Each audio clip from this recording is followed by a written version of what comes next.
gonna want some Goku today, Miss Nurse, or Mr. Nurse, or whatever the fuck your name is. Leave me alone in my diapers. 30 seconds to Put on some of that Dota esports. I don't wanna watch it with sound. I wanna watch the DBZ with sound. And I can't wait to see that. Like, people are still having their, like, the top 500 immortals still having anime pictures. Mostly from Dragon Ball Z and One Piece. As they're thinking those shonen shows will give them the power. The battle begins. To actually beat others, but we'll see. Nexus Vampire, where the Rubik tries to be a little bit cheeky, but gets put to sleep instead. As the day arises, he will be put down like a dog, shotgun to the back of the head. Yeah, that's not a pretty picture, but if you've ever worked on a farm, you must have met it a few times. Retsu with the double banner runes, though, puts his life at a bit of a risk, but we'll back off nonetheless. Yeah, such is life, right? Some animals just have to suffer through that. Someone called PETA, though. Yeah, I had a really traumatic childhood. What can you do?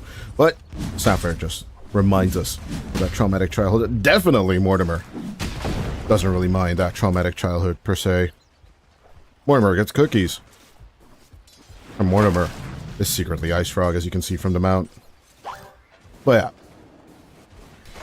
Does it get back into, once again, a weird laning stage? Idar, of course, in the previous game. Just sailing through, and some of that setup in the previous game with Hoodfink. This time around, we'll have a less of that important job, in my opinion.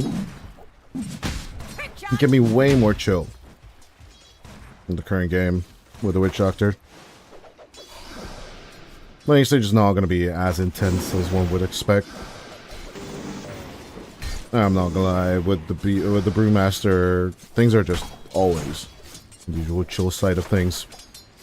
Maybe if the aggression comes out against the Drunk Panda Master, of course you can always respawn with a little bit of that aggro. Oh, my bad, yeah, I said Idar was the Hoodwink, but he was actually the Grimstroke, wasn't he? Nexus Vampire was picking up his signature Rubik.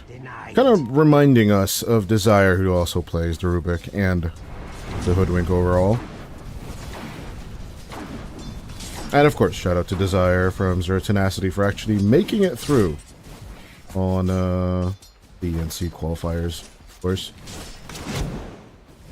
Massive shout out to the Greeks. I think they did a wonderful job at their ringing the play.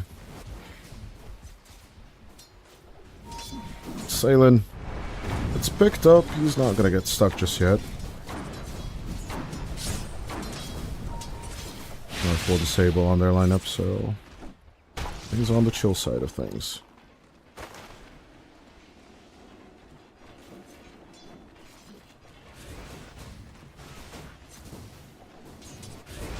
Yeah, once again, 1-0 for Team Spirit Academy. I do have their logo on the wrong side, though, so we're going to be correcting that in just a short second. Give us a minute to adjust. TGL level of production, ladies and gentlemen. Although I don't believe I get half as much money as they do, but what can you do? Life isn't about money. Life is about great games to cast. And having a roof over your head. And your cat's belly being full. I usually get paid in cat food, is all I'm saying. But you get used to the taste after a while. Takizawa and Nexus Vampire. Still keeping under pressure up here as Kaseki and Seilen. Looking for that opportunity to actually get on top of the Rubik, but they're doing a very good coordination. If you look at it, Nexus Vampire, unless he has reach to the Bane or to basically just sabotage Kaseki from getting the last hits, they are keeping up a position where Takizawa is just basically positioned in between Seilen and Nexus Vampire. As soon as he gets into that kill position, one more right click is all they need to actually get the Underlord, but good with the Fairy Fire, or was it maybe the Healing Lotus? I do forget which one was in his inventory. I wasn't looking because I don't pay attention. The Underlord does manage to survive.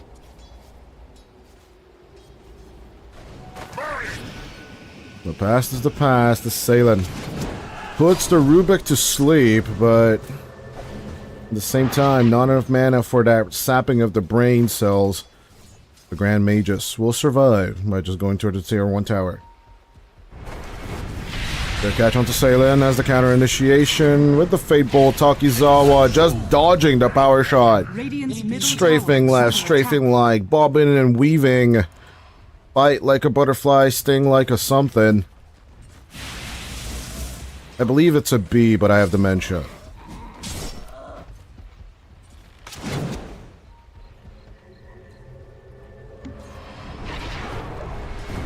Takizawa, Firestorm, aggressive onto the lane. Out comes the sleep, but there's no mana for the power.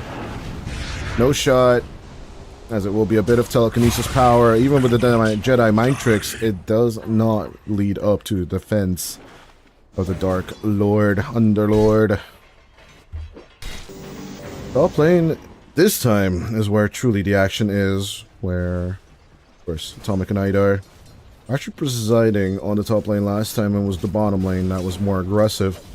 It just seems like these two lineups, safe lane and off lane respectively, are just not looking to have a peaceful time overall. What can you do? Even though peace is an option, people are just not willing to live with it. Idar. Radiant are scanning. 86. Minute 6 rune aggression as Atomic tries to block it. We'll pick it up before Idar can deny it. Hold off. Not happy either way.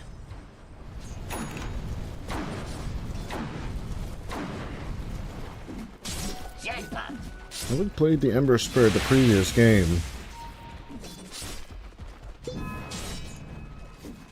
Going off with a little bit of a weird end result.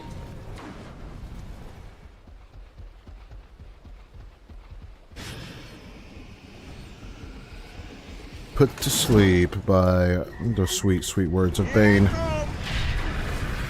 Nexus Vampire and Takizawa once again try and break Batman's backbreaker hero, also known as the Bane. Or does Bane count as a villain? I guess he turns positively heroish later on down the line as Atomic tries to contend the Shrine of Wisdom, but gets lovely, lovely kisses from Mortimer instead. On the other side of the map, also Takizawa will go down. 2 kills plus the Shrine of Wisdom for Team Spirit Academy. Once again, a wondrous start for Miposhka's Academy team. Maybe him returning as coach, and he started working with the Academy boys, right? Oh, our main lineup is on boot camp for EWC. Let's finally put the boys Dire's structures are fortified. Through the ringer, and maybe he just made them do drills throughout their scrims or something. This is a totally different team than what we've been seeing in the past few months. A cold off begs to differ. Good magnetic grip gets the pull off onto 86, and despite the magnetize ticking off to less than 90 HP, it'll be easy survival for the grandma. Under attack.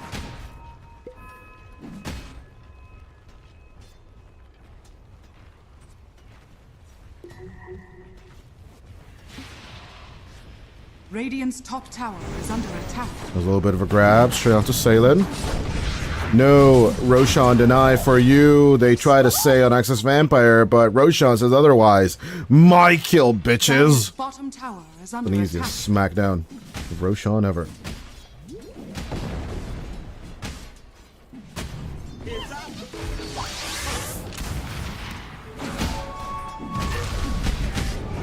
Yes. Even with all the boulders thrown down, it just doesn't seem that the Obelisk Spirit is just having a good time. Anyone else remember those comics? Asterix et Obelix? No? I'm the only one with a little bit of French. Dire are Ultra in the scanning. family. Not French myself, but my grandfather did teach it a lot. And those comics and the movies were some way to actually learn the language. A Salen! We'll need a little bit of saline on that wound to clean it before it gets infected. Dire's top tower is under attack. Radiant's Aeon. bottom tower is under attack. Once again, a decent start on Retsu. But my biggest concern is we've been around this tree before. I'm having deja vu as to the approach of the game.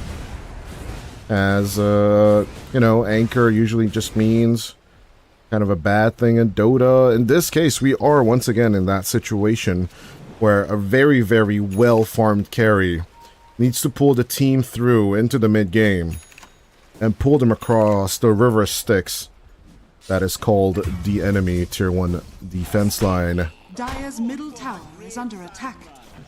With K now having Primal Split, is basically more than ready to EXP load into 3 pandas and just destroying tier 1 objectives. It looks like Team Aeon are just gonna get Radiant's stuck bottom tower is under attack. in a point and a hard place. Reckoning of the Soul straight onto the Panda. As Retsu does have his priorities straight, we'll get the right clicks off on to the Witch and the Doctor. Atomic coming in from behind with the cog block. Can he help out his carry? The answer is a big fat N and an O as the Grandma reigns in with Ice Frog. From behind, the Panda rejoins itself, but Kiseki is coming in from the outskirts. The Wind Ranger is here as the 3 cores join up to be a little Voltron robot of damage.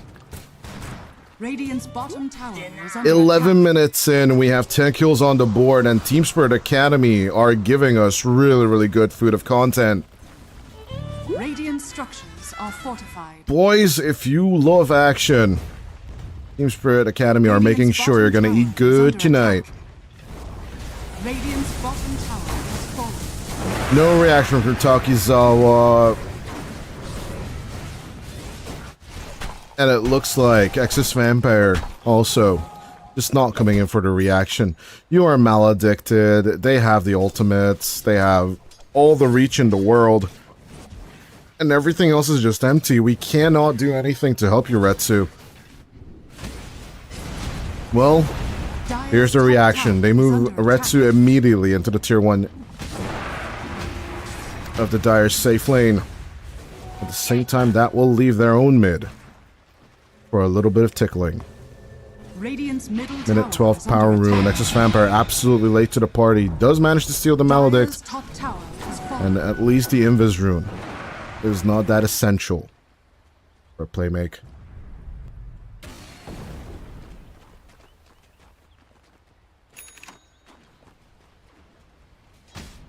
Wind Ranger scaling, not kicking in just yet. Mere 1,500 gold-ish behind the SF. But that tempo will pick up very fast as soon as that Maelstrom is done. Or emphasis on should. It should build up very fast Is under as soon as that attack. Maelstrom is done. Don't worry, Mortimer, I'm still here. Okay, gunning for the Aghanim Scepter. It's been a while since I saw this here, I'm not gonna lie. The extra level into the Primal Split Radiant while you are reach scanning. it to level 4. Right, we'll definitely move things along here. Drinks are on you!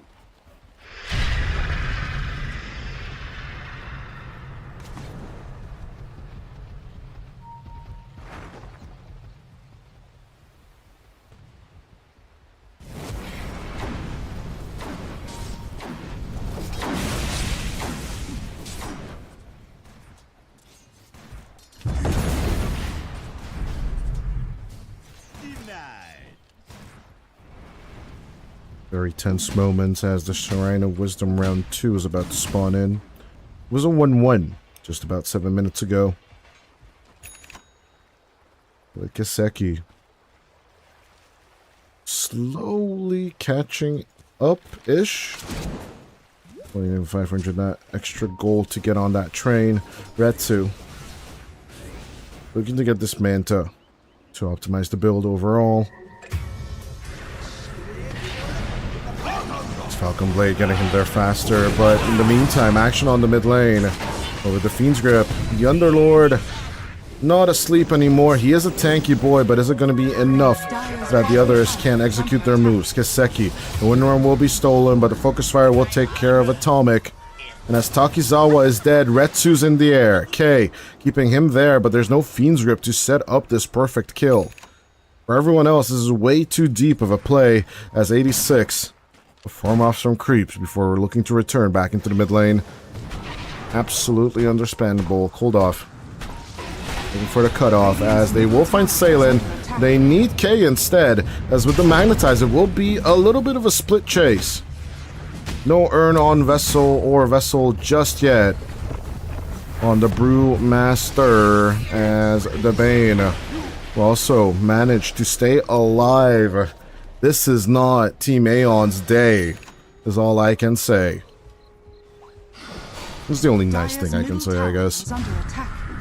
I can only imagine what the comms are like. Dude, we cannot catch anyone. How are they this good? This team wasn't supposed to play like this. This is not what we discussed.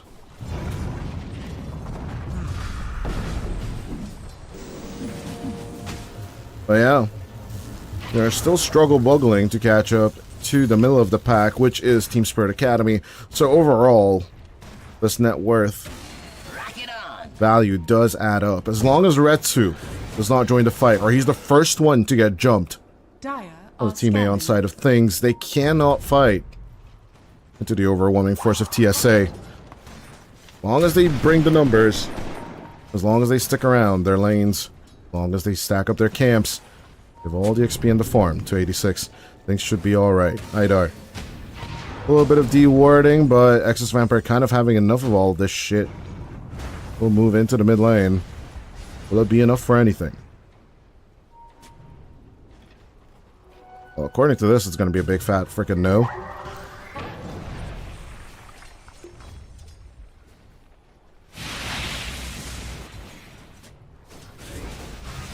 Dire are scanning. Hunting bounties. Radiant are scanning.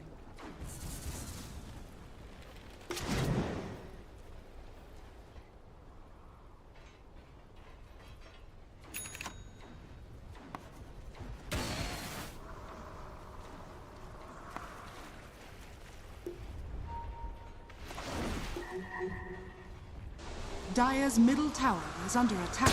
Atomic.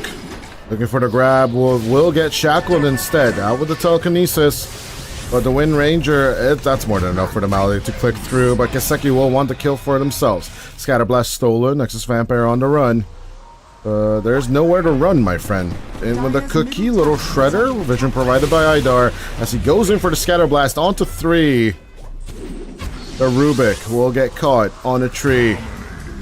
And once again, the Maledict. It's just there. Secure the kills.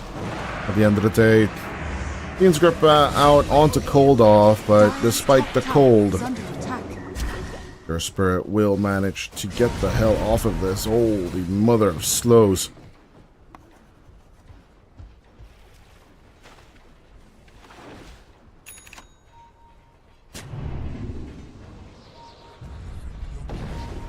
Always love to look at those sentry ward diagrams, or Venn diagrams in this case, right? A little bit of intersection, itty bitty intersection, but no sight on each other.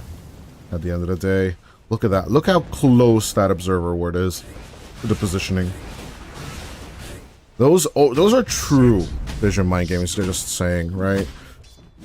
On the outskirts of where you like putting vision. Why is this important? Every time the enemy makes a good move according to their vision, right? You're gonna be like, how the hell did they see me? I warded this part, I warded this part, they must have warded the river, I warded this part, I warded that part. Where the hell is the vision? And it's nowhere, because you'll never find it, as Takizawa will not find life either on the bottom lane. He will get deleted by the 5-man move of Team Spirit Academy. This team is definitely up to something insane if they keep playing like this. But at the same time, we do have Iowan actually coming through. Excess Vampire, there isn't really much of an escape unless there's good old Atomic with a suicidal gameplay. Will risk his life just to save his captains. As Idar is down, Retsu's on the run, but Kiseki is on the chase along with K. Nexus Vampire healing himself. Every man for himself, as they say. SK throws down the SF onto the ground. No, Requiem of the souls for you as Retsu gets executed. So will be the shame for the Rubik, but as Koldoff comes in, he will get 2 kills onto 86 and Kaseki. The pause 1-2 are dead as Salen and of course the good old K Brewmaster are on the run. 3 for the price of 2, but that is an expensive exchange. Well, it took maybe 4 because they did kill the Witch Doctor as well.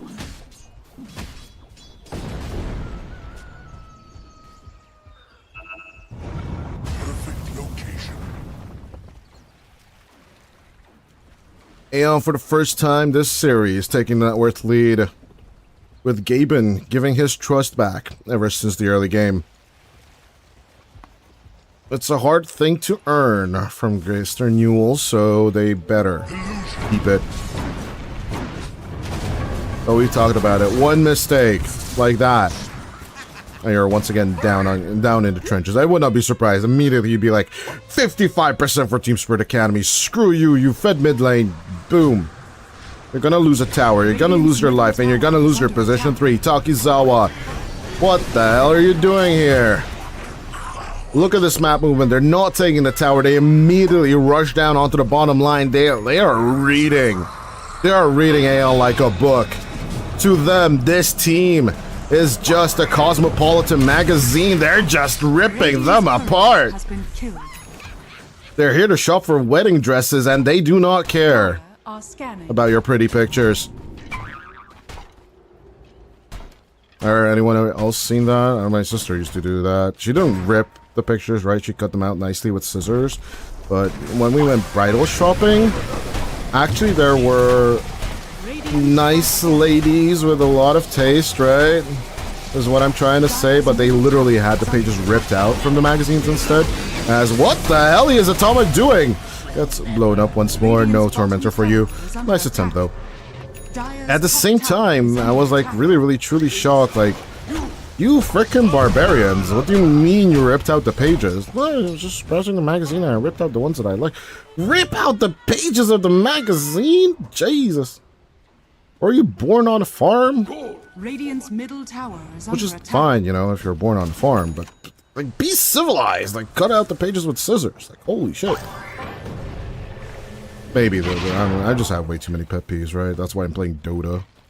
Game is not pretty, I'm not playing the game. Game is not balanced, I'm not playing the game. If Loda complains about balance, I'm definitely not playing the game.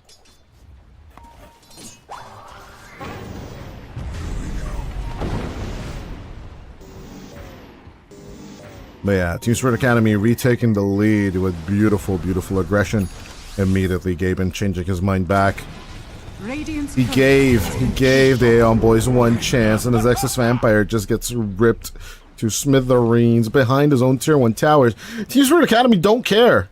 They're not going to cut the waves. They're not going to go for the objectives. They just want to mentally tell you that you have no chance. Look at this. They're chasing an Earth Spirit, a hero that is designed to chase, as the hook shot is messed up by Takizawa coming through the gate. The Bane is escaping as they will finally 86, but at the same time it's just not enough. They need more. Idar is just running around despite the Aghanim Scepter being done. They will get a Fiend's Grip. They will go on to K, at least get the Panda Boy, but the Panda Boy just splits off. K is just running away. This is a total massacre of Aeon if this continues. Kiseki coming in for the execution. Retsu is just gone. Atomic is just dead. K, all he's giving is just vision. Yo, this Underlord guy from Hell is here. Stun him up and execute him. Like, guys, what are we doing? Are we actually wanting to go for objectives? Are you crazy? Just kill these people. They're not worth our time. As they get the team wipe, and they will finally move on to their second objective of the game at minute 24. The mental damage that this is giving me while I'm not even playing was a true insanity in this game. Koldoff does survive the whole ordeal thanks to a shield rune at the end there, but At the same time, he's eaten a ton of damage, I'm sure, from the whole encounter. Dire are scanning. Radiant's As middle deep tower is chases under attack. against the lineup, this solidified in the back line is just impossible with the Underlord. Radiant's But the hook bottom shot tower mess is up. under attack. And a series of unfortunate events that followed is best definitely the cherry on top of all of this. Ion, I don't know, man. This caster curse is just working against him over time. Radiant's middle As tower Atomic, is under attack. it's just gonna be on his namesake. He might just explode. Focus fire committed by Kaseki. These shackles forwarded. It's just more extra damage out the wazoo. It doesn't seem like much the Enfeeble, right? But I think the biggest thing is the cast range reduction by 50%. So even if you'd have hookshot, it'll be half the range of that in general. It can only be 1,000 instead of 2,000. And there's this nice Wind Ranger lady that is just sticking arrows into your back in general.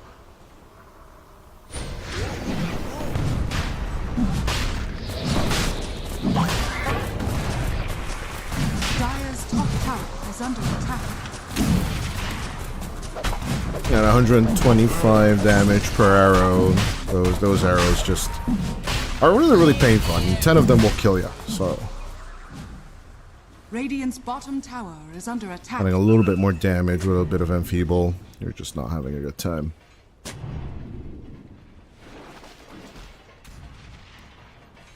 Roshan has fallen to the Dire. Dire's top tower is under attack. Radiant's Actually, bottom let's see who tower has is Terror of under attack. Niktasha on them. Takizawa has 3, dude. 15% damage increase. Oh my lord. There's 5% on the Rubik from the disables. Radiant's That's debuff structures increase, are not damage fortified. increase, right? Radiant So are scanning. there's 2 on the Rubik, 1 on Retsu. But like, the only one that is not haunted Radiant's by bottom nightmares, tower right, is cold under off. attack.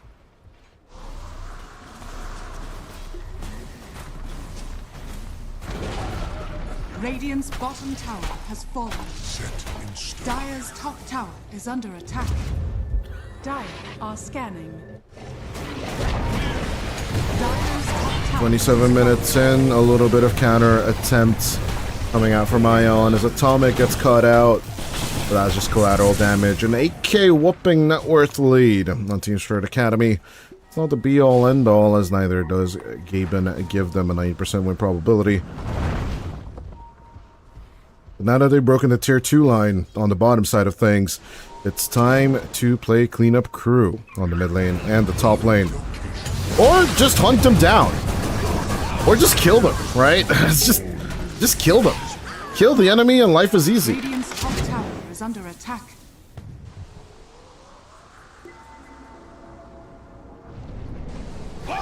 Nexus Vampire doing his very best to just cut things off.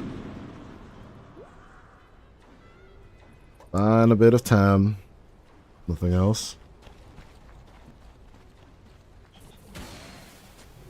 Pick it up, Mortimer. Dire's bottom tower is under attack. It's an easy little shredder kill onto Atomic once more. Radiant's top tower is Not that important. Collateral damage as we've mentioned it before. Minute 28. Even more essential. He's gonna that Shrine of Wisdom. Radiant's top Retsu tower should have had a smooth sailing time. He does have the Manta. He is on the Pike train. He will be looking to skip it. To try and get a Monkey King Bar to kill off the Wind Ranger faster, but Dire's bottom tower is under he doesn't have the BKB. I mean, he does have the BKB now. Radiant's top Once again, tower has fallen. up and alive. He's not looking to defend just yet. It is an Aegis Wind Ranger, though, so kind of understandable that he's a little bit, whatchamacallit, hesitant about getting kills as K. Good catch from Atomic for taking out the Snapfire's courier, but you should have left, buddy. I mean, he did go left, right? He should have gone right. He stayed behind Radiant's top tower the tier is 3 under tower attack. and still K, which is Radiant easily murder him. structures are fortified. As 86. Not gonna get right like that easy, as the last tier 1 tower of the game will fall on the bottom side of the Dire off lane.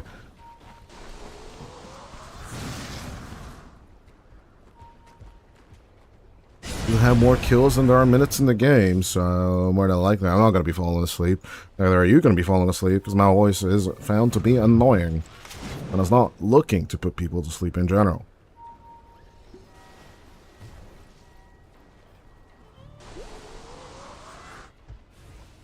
Well, to be fair, I have been told that my Hungarian vocals does put a few people to sleep, so...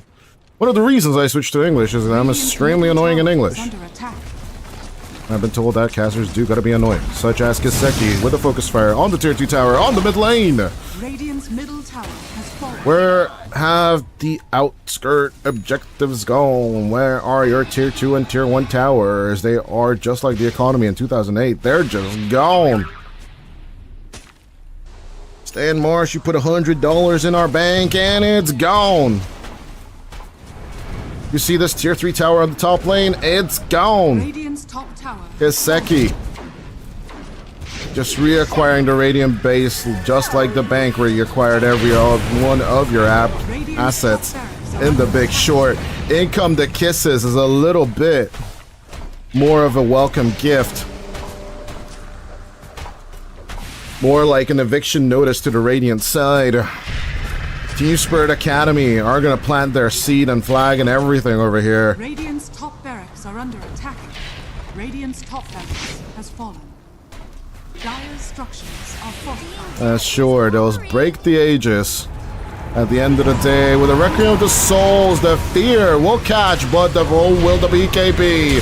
The pits are just armpits. They are just stinky. They're not doing the work. K, a little bit of a cyclone, a little bit of a throw out, but even with the Death Ward, Restolen, Retsu will just dick out of here. As 86 will 86. The SF, 70 seconds. 77 seconds without your carry. What you gonna do, Aeon?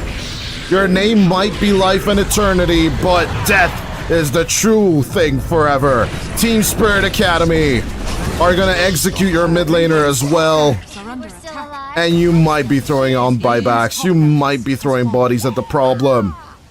But the problem is, there's no solution to your problem. I mean, there is one. It's called GG, and you just type it in the all chat, and you are donezo. Because currently, the way Team Spirit Academy are approaching high ground is beyond me.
10 seconds remaining. Okay, ladies and gentlemen, 5 let's seconds start remaining. our second match of the day. It's going to be Invision versus Balu team. And it looks like it will be a nice little opening with the Drow Ranger from Balu, as Dire team immediately pick. Invision will respond with the Undying plus Snapfire to protect the Undying pick. Radiant But team here pick. comes the Bane plus Rubik to steal some of that goodness of a Tombstone, plus Decay, of course. Should definitely help the good old ex-Grivnia or whatever you want to call it team. Of course, Invision, 10 seconds Invasion, remaining. Invision, the invasion, and the invaders must die at the end 5 of the day. seconds remaining. As Free Dascals and the boys in white, blue, and red should definitely come and deliver some Dota goodness.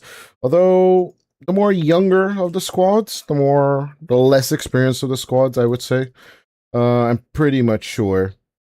Plus, of course, right, aside from Belarusia, should definitely deliver some really, really good Dota. At the same time, I'm a little bit worried. There's a lot of ranged heroes to still pair up with the Undying.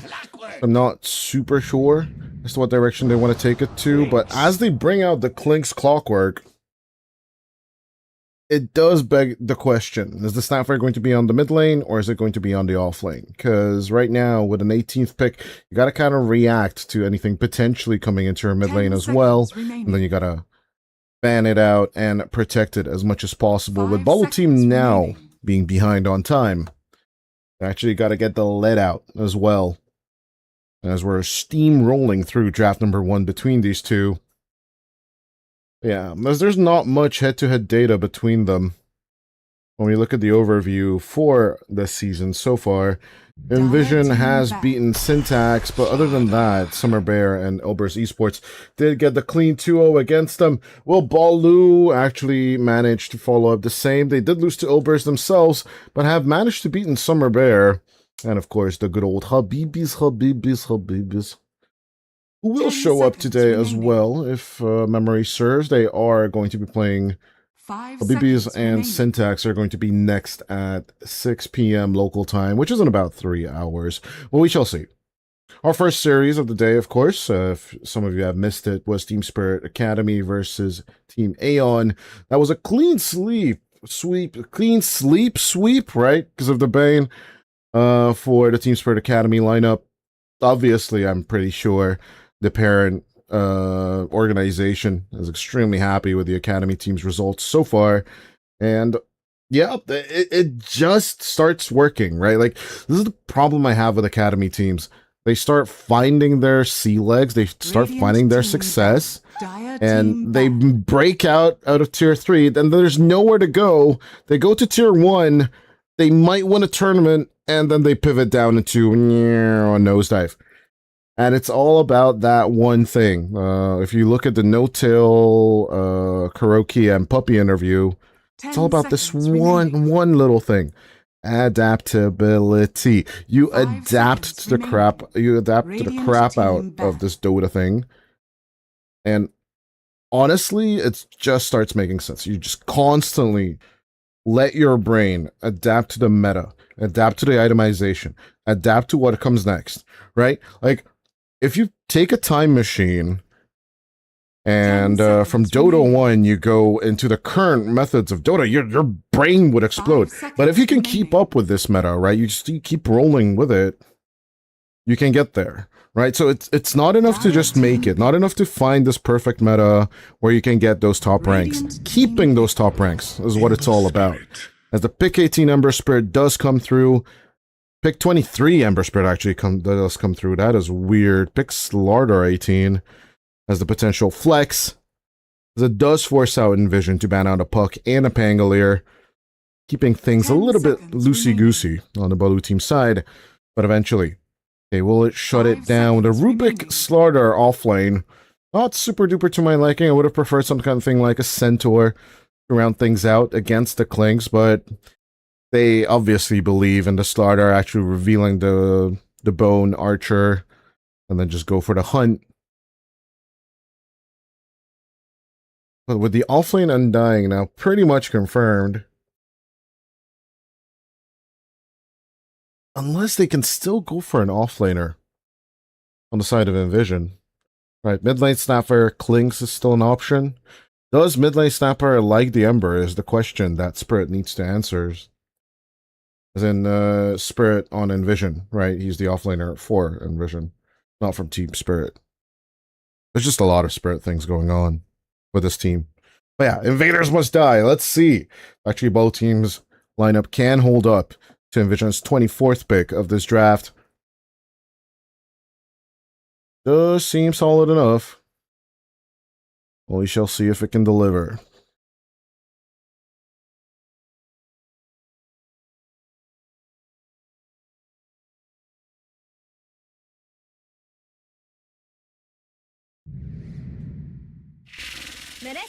You may now select your heroes.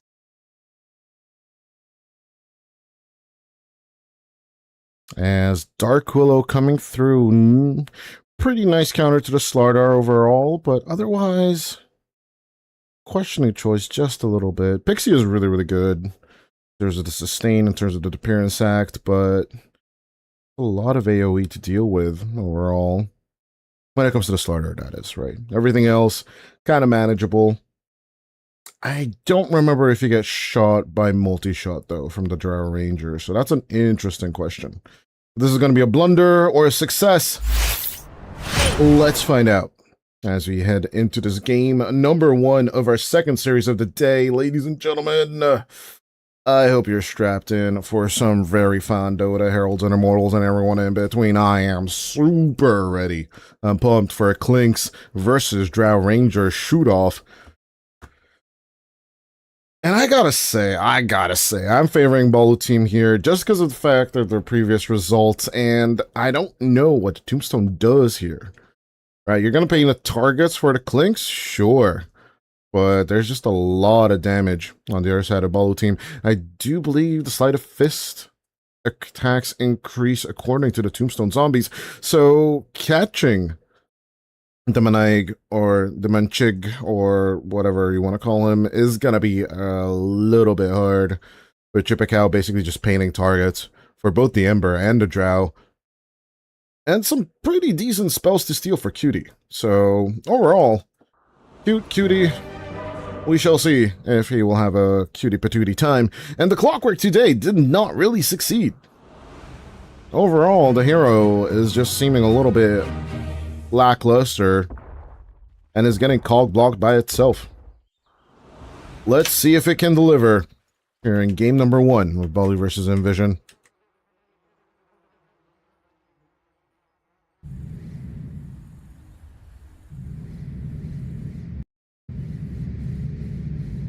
But, of course, gotta start off with a pause. It wouldn't be an EPL game if it weren't for a pause.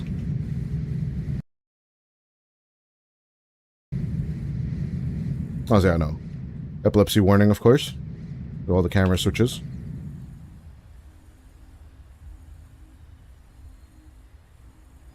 Who would win a Dota race? A little bunny costume robot or an undying big-ass zombie with a green hand?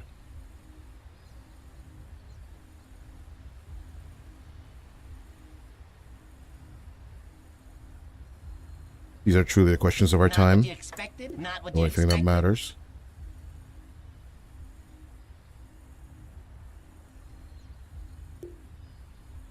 I'm not gonna lie. Overall,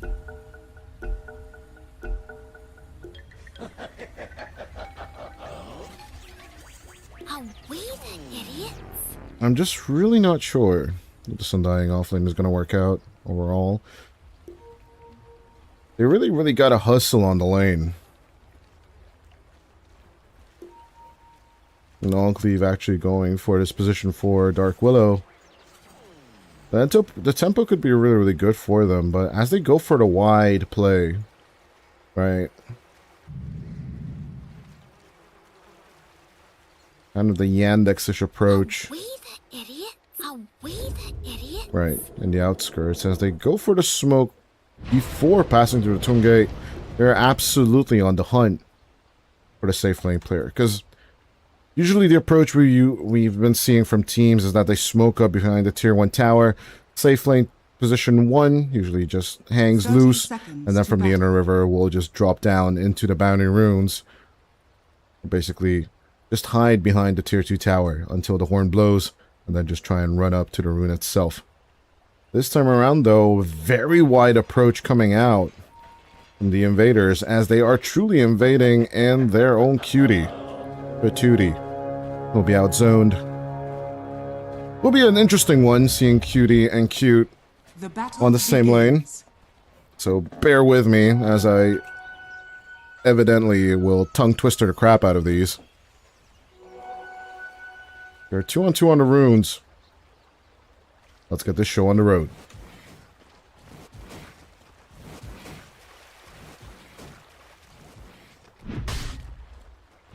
Will Clockwork be useless again? Will the Slardar find its targets? Will the Drowned Ranger just destroy every tombstone? Well, find out in the next few minutes with me, as I am exclusively grateful that you're choosing to spend your Friday afternoon with us here at European Pro League Season 39. Kind of a nice and lovely day out. Just go to the beach, tip your toes in the water, and that is exactly what Zip Zaps Mortimer will do as he joins up with the cookie, but it is going to be up top where the immediate aggression will kick off. All that decay. That's Coyote. Isn't even going to get the first blood. He's going to be first blooded instead. Kamu, of course, with the brain sap, will eat the brains out from Mrs. Pixie. We did start off with the Bramble Mazes just to make the Drow Ranger's life a little bit more hellish. But at this point, am I going to be missing out on all the first bloods at the beginning of the series? Possibly. Ain't no promises. I ain't no prediction. I'm just a yapper. On the mid lane, zips up. All that aggression does have consequences as they're looking to do a repeat. Nightmare immediately coming out at level 2. Put an end to this decay nonsense. And save Coyote some HP and life. Enclave. Coming with the stack. Coyote does have multi-shot. Taking care of these last hits here. Gonna be an issue there for all.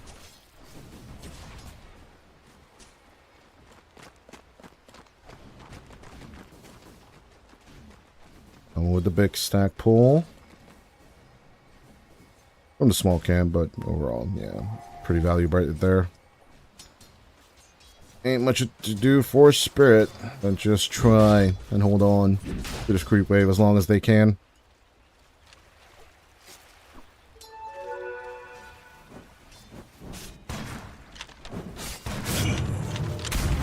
Come an egg.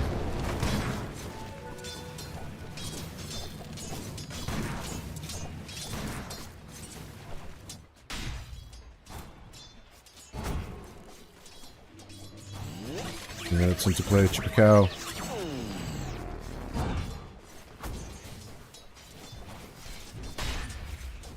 Going Cutie, still fighting over all them last hits, but pretty even Steven between the Slardar and the Clinks so far.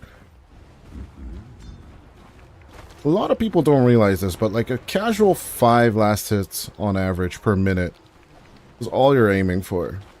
No more, no less. As long as you can keep that average, you're more than fine. It's a very, very hard lane, and 5 less than that, basically per minute,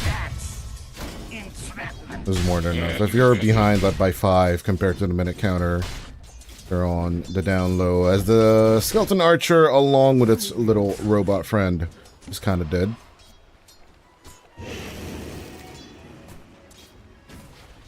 I don't know if we're going to see any kills.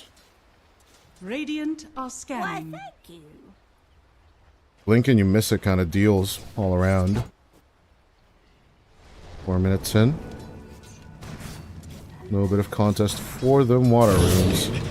Immediately with the grab onto Zip Zap. There is a cookie and shotgun to be had here. Meanwhile, Coyote need to fight back a little bit.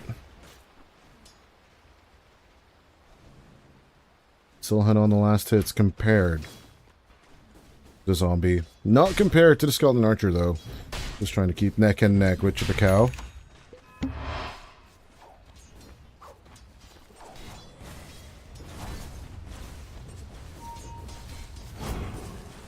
Worse, though. On the other hand, the last hit counter is a little bit skewed. You are trying to get the range last creeps as much as fast as possible. Getting into that little bit of groove. Getting these kills is also extremely essential. No tombstone leveled until level 4 so far for Spirit. Very aggressive in terms of the approaches.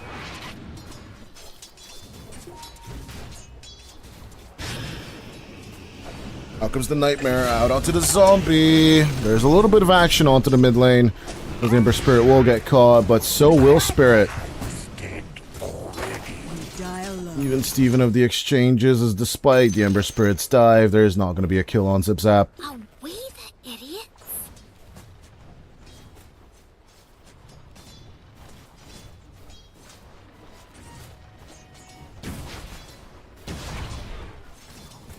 As during our first night, the action ain't really looking to stop. Chippecow taking off the cog block. That's cute.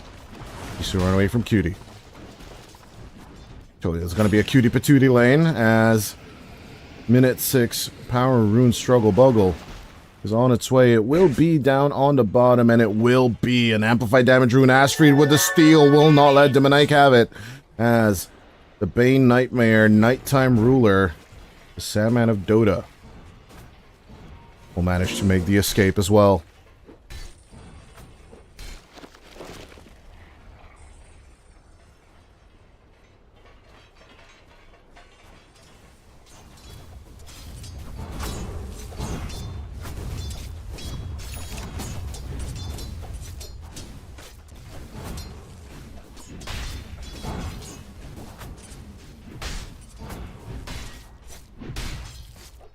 So far, so good. 6 kills in 7 minutes, and as we are pivoting to Radiant are Shrines of scanning. Wisdoms, Dire I will be are deterring scanning. back.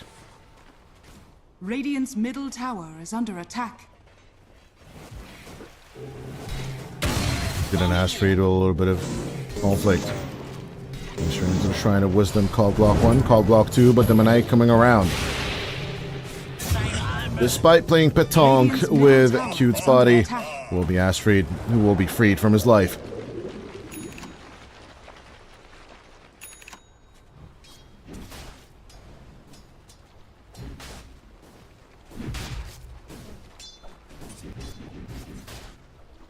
You can actually make the discussion if it's an open A or an open E, right? Astrid, you know, like that kind of deal. But I'm going for the Astrid route. It also sounds really, really funny.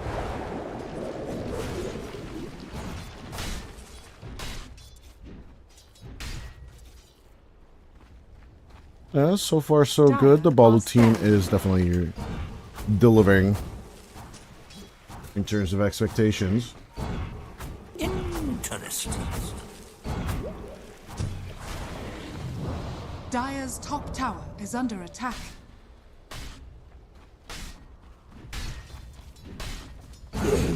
Not for you. As we do have a little bit of a kill action onto the mid lane. Too late for you. Our cameraman just cannot keep up with the action. It'll look cute. Of course, we have it on Cleave. Dire's top tower Taking is out a under Kamu. attack. Those supports coming to help out Demoneg will just fall immediately. Generation. Other few is the Invision. Line up.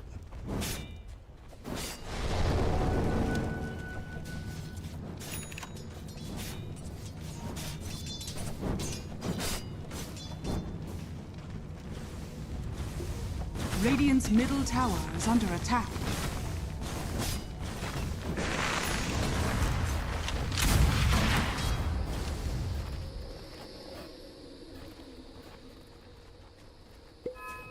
The Balu team logo will make it over to the dire side. We have some assets. What can you do? Our asses are freed. Our assets are freed. Never refuse. Now, 10 minutes into play, it does seem like the Invaders' Invisions are working out slightly better. Not perfectly enough, but slightly better. Still, level 6 and no tombstone to be heard of. Spirit, really not wanting to go away that 125 gold to any kind of person that wants to approach this game. Is it a mistake, or is it an advantage? We shall see later on down the line. So far, he is ahead of the Drowned Ranger in terms of the farm. And it's kind of true for the whole of the Invision team, except for Chippikow, who is #1 on that network chart, and is looking at a possibility of an 11 to 12 minute blink dagger going to be thrown at the enemy on request. That blink reveal will definitely be joined up by a support or two, and as soon as Chippikow has the money for it, will immediately go for some kind of power action or deep dive move onto anyone he can find.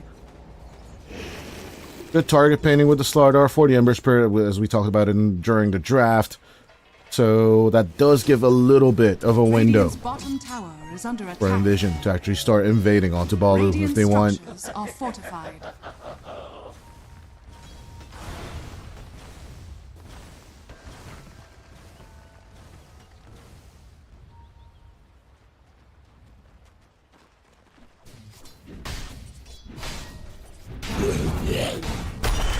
Beauty. With the reveal, Chippikow with the Slithering Crush. To keep his distance with the Slardar. Let's keep that advantage as much as long as possible. Coyote. No hook shot available, so the aggressive approach. Kinda dull, if you ask me. At the end of the day, Nightmare. Straight onto the Undying, as in comes the Fiend's Grip as well. The Cogs gonna go through, but it will not hit a Kamu. Good E coming out from Demonegg, as they will get the Fiend's Grip Zombie out of commission. Silver HP on Chippikow as they'll take out the Tombstone. And overall, this engagement should be Jover. Or will it? Spirit?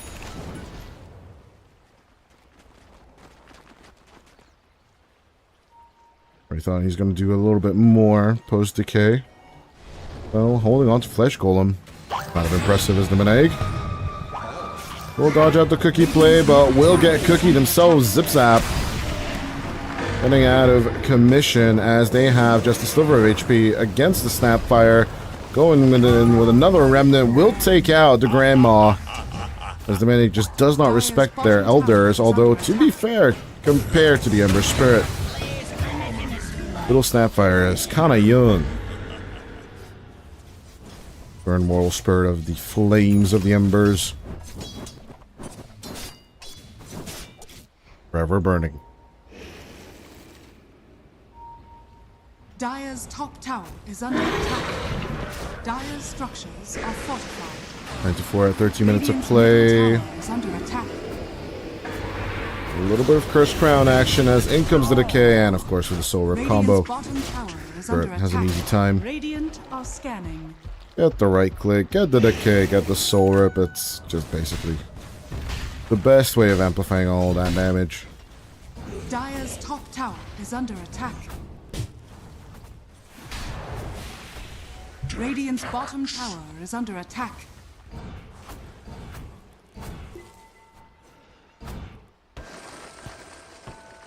Chippikow actually TP'd out, or blinked out, instead of engaging.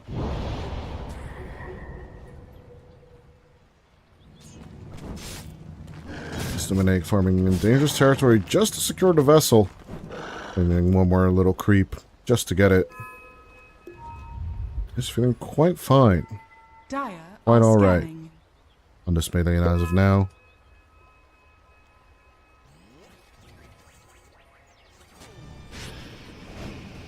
There's Nightmare.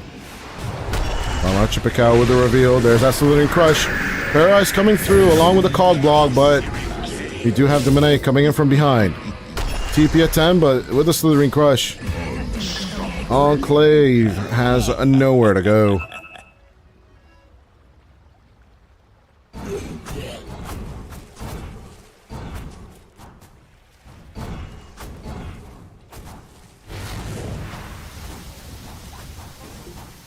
Radiant's bottom tower is under attack.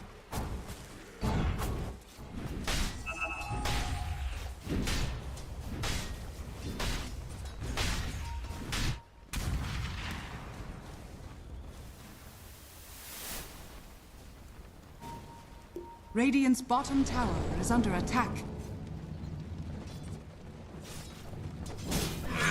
Dire are scanning. Lemonade. Radiant's bottom tower has fallen.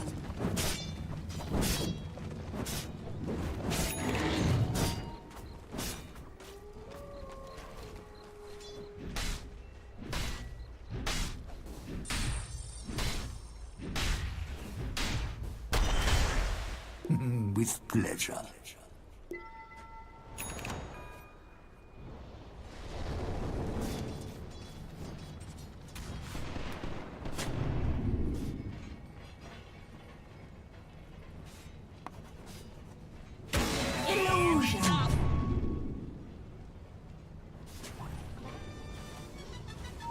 Radiant's middle tower is under attack. Astrid. Radiant's No approach, structures Enclave, are no fortified. approach. Radiant's middle tower. We're just gonna have to is let under this attack. second objective go. Because it is the second objective. They're not gonna be losing over here. Cutie with a good grab. Out comes the hook shot. Cutie with a sidestep. It's just not gonna be enough. Chippicao pushes on forward. The Slithering Crusher Zip Zap is just trying to push out the artillery. Spirit doesn't throw out the tombstone. Is kind of scared that it will be stolen as the decay will be given over, but it will not be used. As the early Lotus Orb buy is just protecting the Undying from the play, but it's just not enough to get him deeper enough. Away then, idiot. Tombstone drop onto the behind and then pushing forward after. This way it's just a very, very, very wasted Flesh Golem move. As Balu team can start sieging.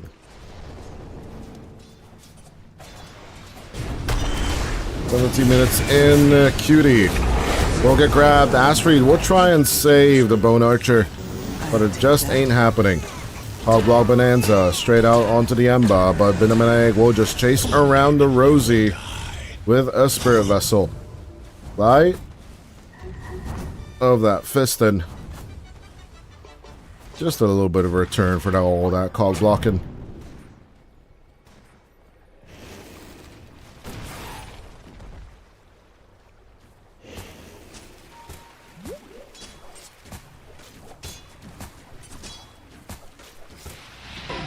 "14 kills in the lead. They are ahead by 8. 3,000 gold. Enclave kind of stuck despite putting out the Bramble Maze. Cutie coming through. The real cogs are coming out as Spirit pushes on forward with the decay, but the Zomboids and of course the Soul Rip will be more than enough. Cold stream.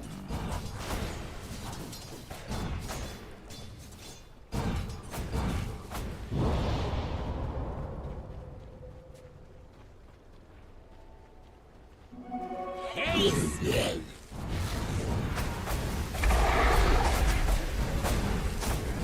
21 minutes into play. The two carries not that far apart from each other. Only 500 gold ahead as Kyoet on the Drow Ranger. As we do know, a good Drow will find a farm anywhere, while the Clinks will need to keep running around. Of course, Devour does help. In this case, the Death Pact, right? Radiant are But scanning. it just ain't enough. You need a little bit more.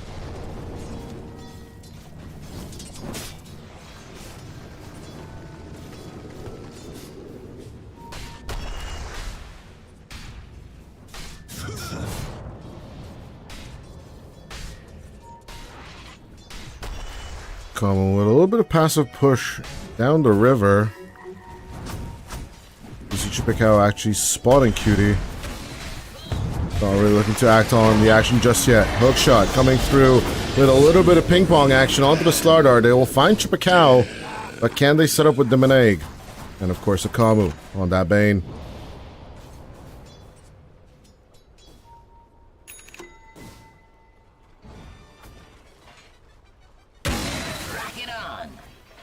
Risky, but it can work. They don't have hookshot anymore. But they just don't want to over-risk the biscuit. So we have one shot at brisket, bro. If you burn it once, no one's ever going to let you make it again. Including your mom, including your college friends, including yourself. I am. Players here. You don't wait too many of those secrets. Kinda hurts. Dire's middle tower is under attack.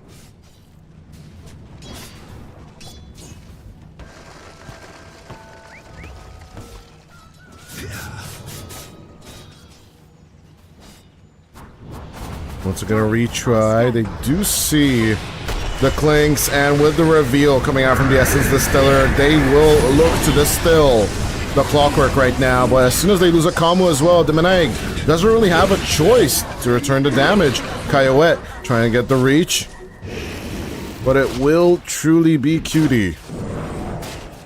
And Demoneg's little residual damage that will kill them off. At the same time, they do lose 4 to the Tombstone. And actually no Tombstone, just Flesh Golem zombies coming out from Spirit.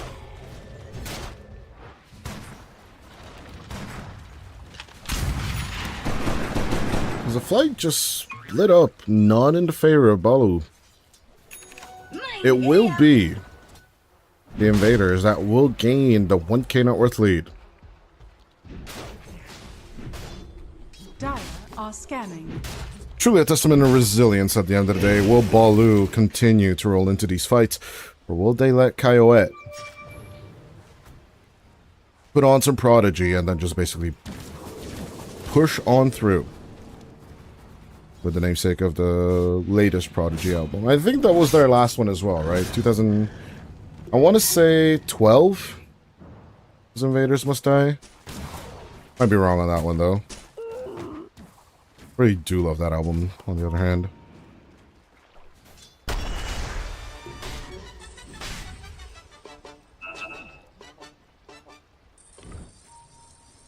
Dire's middle tower is under attack. Dire's structures are There's middle fortified. tower touched. Rock it on. Invaders want their presence to be noted. Dire's middle tower has fallen. This is enemy's last tier 1 tower. On the off lane. Dire's middle tower is under attack.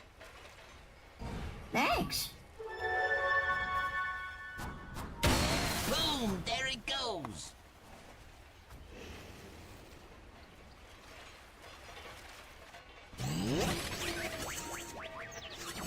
Deep boop armor robot indeed. As the invasion comes on through. But despite them actually reaching the Dire jungle, once again just find themselves protecting waves. Or Cutie, most of the time. Resonator Clinks will basically just ipso facto destroy anything the Balu team can come up with, so Radiant are scanning. might just be one of those cursed days when neither of my predictions are coming true. Dire's top tower is under attack.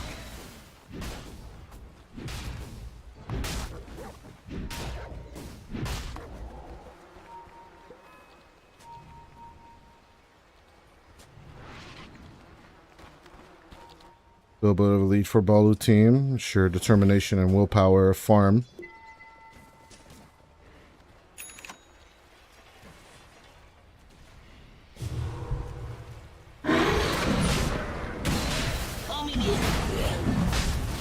Spirit will try and take Roshan post minute 24. Absolutely projected. I'm not gonna lie, doing it without the tombstone is gonna take a bit more time. Nice, turn chain, playing guarded. Moving straight into the thick of it, Demoneg wants it, and he wants it yesterday. Outcome to terrorize, they will just crush the Dark Willow with the multi-shot. Some of good old Spirit's efforts might just be given over.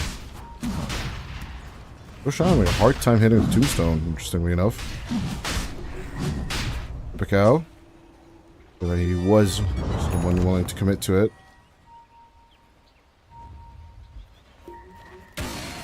with flair.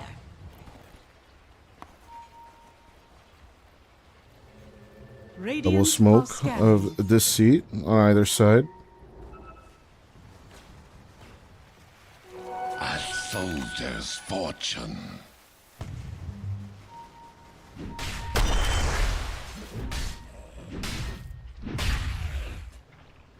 To the fight. The rune of haste. Yes. A little bit of roundabout. Back to the Roche pit. As the Aegis is on the floor, Spirit will manage to pick it up. The back and forth continues as they will take care of the Undying more than likely. But with Asfree done, they'll look to come back for another round number 2. Tombstone finished. A little bit of a nice Rubik save coming out. Chippekow slides out of the pit itself. At the same time, Cutie definitely mad about not being able to pick up the Aegis. And it's off. Or delay it until the timer would push Roche to the bottom pit. The very, very last second, both teams were just playing chicken. As this might just be the most action-packed game we've had so far. That's a dieback on Asfree and a 60-second window for a Balu team.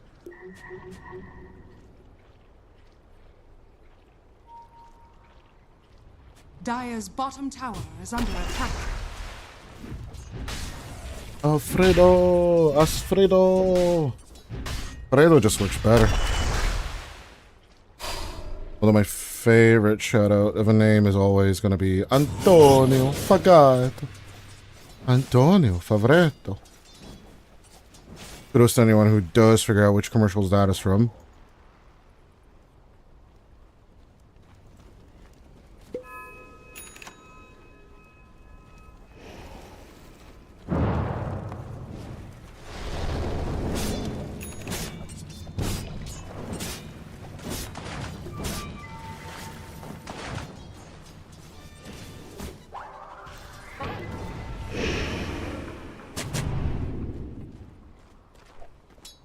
Radiant are scanning. Do with a catch. Coyote. A push. Dire are scanning. Back for more creeps. And he will go for the butterfly first before he engages. I would not be surprised if Balu team decide to delay the game until the Drowned Ranger has BKB. But these anchor plays haven't been super successful today.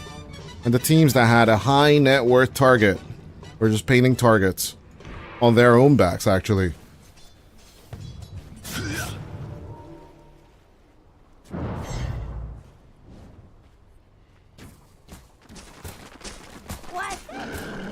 Questionable success, high chance of death. I'm in.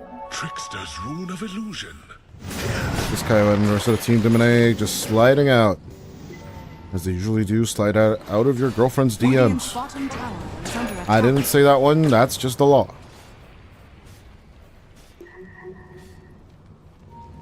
Dominic seen. Will slide a fist onto 2, but at least the hookshot misses. And the Ember Spirit manages to escape.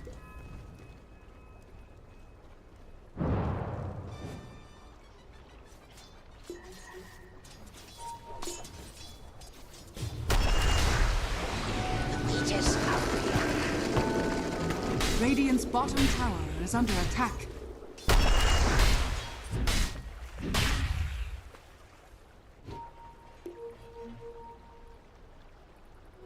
Death tax.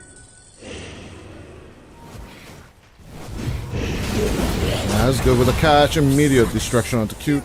Another life for the teammate.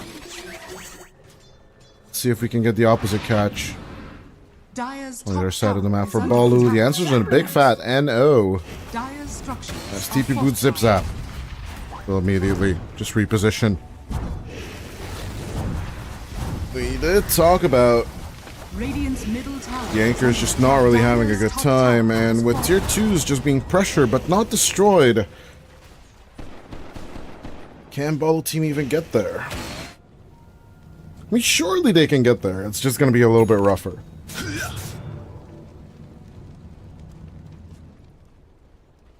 Dire are scanning. Dire's top tower is under attack. Radiant's middle tower is under attack. Radiant's bottom tower is under attack. Chippekow, a little bit of backing off. Dominate taking over to contact with the lane. But they're just shoving the tier 2 tower, and they're not really sieging it, Radiant's right? bottom tower is They're under just let the attack. creeps do the work, as a mid lane smoke up coming out from the invaders. The approach is there. They do see a Kamu, I better not but there's fall bigger off. fish to fry. How about Kyrat? Immediate hook shot into the chain stun. They'll take out the Drow Ranger for 80. And that's a window. Immediately, the call is to retreat and attack the enemy from behind if possible later on down the line. Dire's middle tower. But the invaders are already invading. Following their namesakes, they'll look to take out the second tier 2 tower of this game. Has fallen. Boom! There it goes. Dire's middle tower is under attack.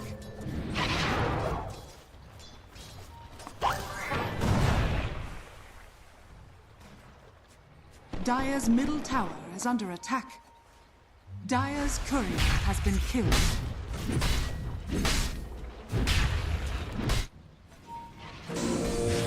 Astrid? Is this truly a nightmare, or is it? Chippekow going in with a stun. Turning chained, executed. There are crimes against King Kind. Your depth. Well, there isn't really that many keen heroes on the dire side. Still, I would love to imagine a kangaroo court where all the keens just come together and, like, Pepper's like, assassinate him. Timbersaw's like, cut him in half, he's a tree. And Tinker's just be tinkering about, I guess.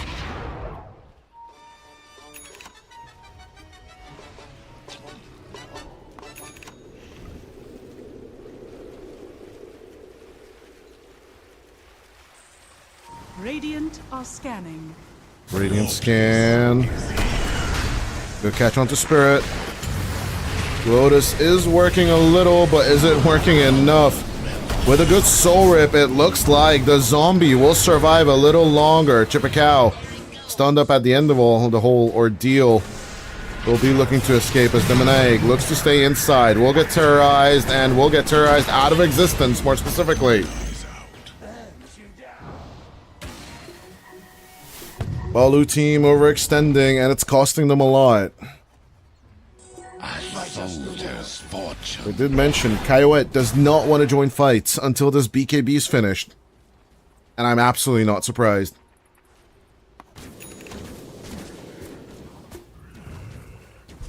I would be scared number 2, Lissa, if I were this Drow Ranger as well, as the Clinks is proving to be the tempo player of the game. Beauty not having to need an Orchid or any kind of this strategy. Dire's bottom tower Coyote is is under following attack. through. New Tech Clinks isn't really new tech, he is just traditionally following a right-click damage kind of deal as a Kamu. Radiant's courier has been He's just killed. gonna lose another life. Cutie's Courier overextending on the bottom lane. This is just par for the course at this point. Dire's bottom tower is under attack.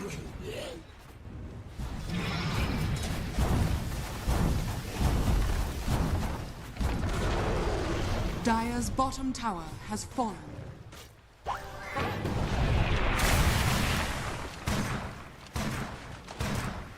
$16-20. We already have the invaders in the net worth lead, and as they are looking to pick up Tormentor number 2, the map is especially favoring the Radiant lineup right now. Roshan on the top side of the map, I don't think should be massively contested. And it is truly in the best interest of Balu team to actually delay this a little bit longer. But they will try with the Crows of Haze and Coyote's right-clicking abilities. Well, that's attack speed if I've ever seen it. But as Roshan roars, out come the Cogs, Coyote is just going to camp out. on the Aegis just in case.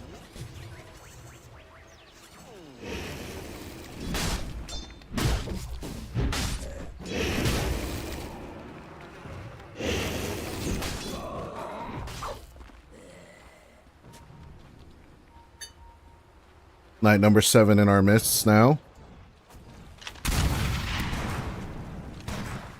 Actually, sorry, it's knight number 4. What am I talking about?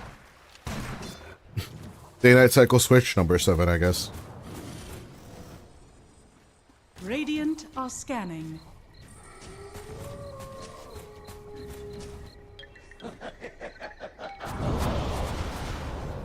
Also depends on how you count the daytimes, night times, right? When you start the game, that is the first night of the game. Or is that just a little bit of an intro?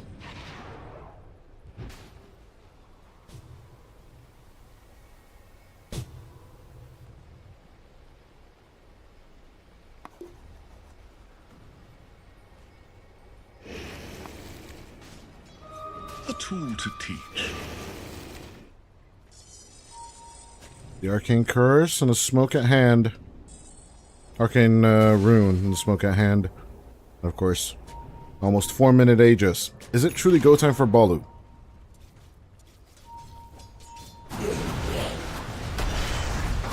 Standing by with a hook shot if needed. Chipacao will engage. Will still hang on to the BKB. Spirit moving on forward as a hook shot. Will connect onto the Slardar. Chipacao trying to get the hell out of the Cog's reign. And he will get successful eventually. A Spirit tries to go in for the save, tries to go in for the raise, but in goes the Meneg with the counterplay. Soul Rip straight onto Cutie to keep the Clinks alive as Coyote comes in from behind and gets the right click damage off and will get the kill as well. The pause 1-2 of Balu team are all that remain as the Aegis gets claimed. The Meneg has no other choice than to get the hell out of dodge and return to help out. But he's not even being able to do that. Gust onto 2 as Zip Zap from above will try and rein in with the Little Shredder. But is the Little Shredding going to work out? So far, so good as the Meneg loses out on HP, is refusing to go home and will get Curse Crown and executed by Grandma. In with a cookie to crush with the Mortimer. The start. Salamander will take out the Meneg as well. Team wipe. Radiant's bottom tower is under attack. For good old invaders. And as that 1,900 gold hits your pocket, you are immediately relieved. That team wipe in and of its own will be valued for almost twice as much as what the enemy's gotten for it. Just what I was waiting for.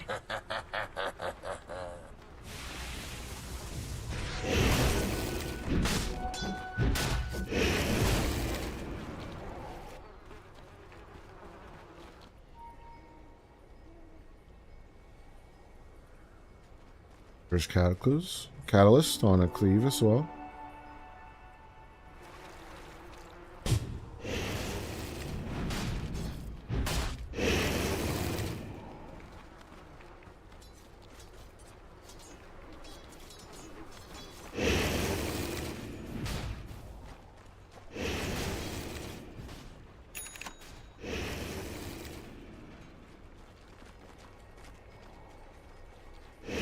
The hour draws near. All they gotta remember is that they're still in this. Despite getting team wiped in the previous encounter. Just a little bit better positioning and maybe fighting under your own vision. And Chipacao not dying instantly. They might just have a chance. All Coyote needs is someone to paint him the targets, right? To point them out for him. And Corrosive Haze is one of the best spells to actually do it with.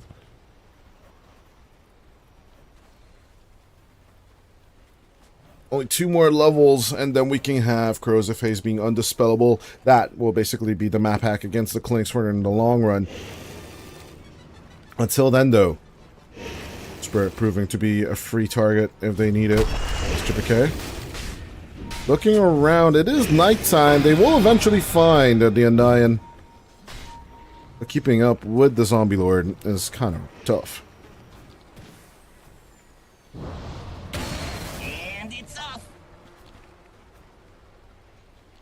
Back and forth they go on exactly the same lanes. Good lane structure coming out for Invasion. As they are just storming the beachhead, they need to keep on shoving it down to throw at a Balu team.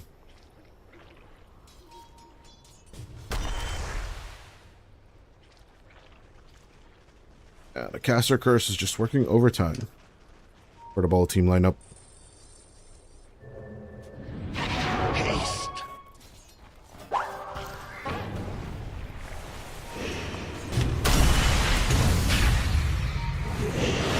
Chippekow gets caught.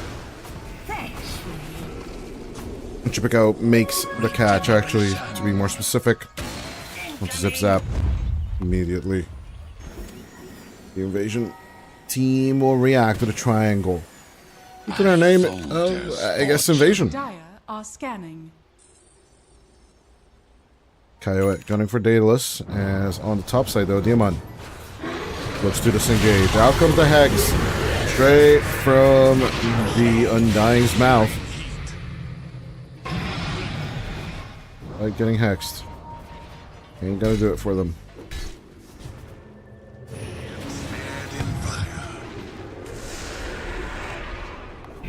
God, I love money.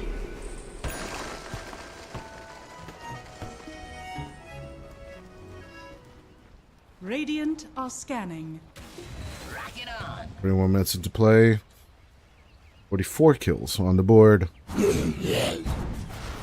And let's just be honest, neither of these teams are truly bored.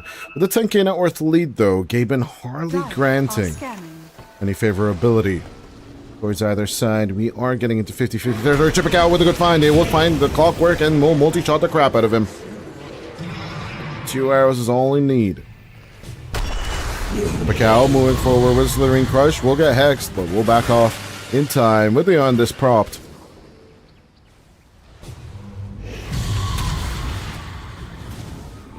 Oh, it was kind of a prop at this point Radiant's down. middle tower is under attack. That's cute. Easy catch onto the Rubik, easy kill onto the Rubik as Chippekow. They will try and keep their distance as much as possible from the Snapfire as Radiant's bottom tower is under Gold Spirit. They try and push on forward from the front, and last week goes from the wraparound. It's just not really working out as with the double cookies on level 27, Zip Zap. Oh, I'll make sure you get what's coming. Did go for the Fire Snap cookies, not the Little Shredder targets. And with the plus extra, 8 kisses launched from Mortimer's mouth. Not playtime. And now that's And the underdog team for the second time in a row Dire's today middle take game tower number is 1. under attack.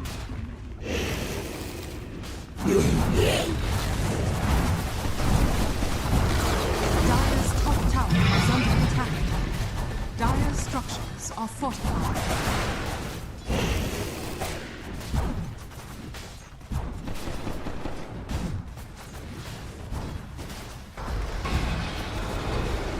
Dire's top tower has fallen.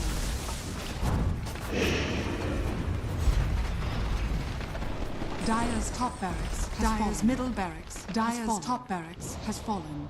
All of Dire's buildings in general are just getting destroyed. Dire's bottom tower is under attack. Dire's structures are fortified. At the same time, out come the kisses. Chippekow on the run. But as the Stardars, Aeon this procs, he might just be in safety. But is he? Truly not. As Spirit and Enclave push on through, the Fiend's grip, Undying, is just absolutely fine. In goes Zip Zap with them kisses, even with the BKB, 1 core HP ain't gonna be enough. As Cutie and Spirit splitting up just to make the catch onto the Ember Spirit, but as Enclave does not make the catch, Zip Zap will. TP's out with the BKB, does not care at all. Just as well. As Demone just died back for all of this. is here.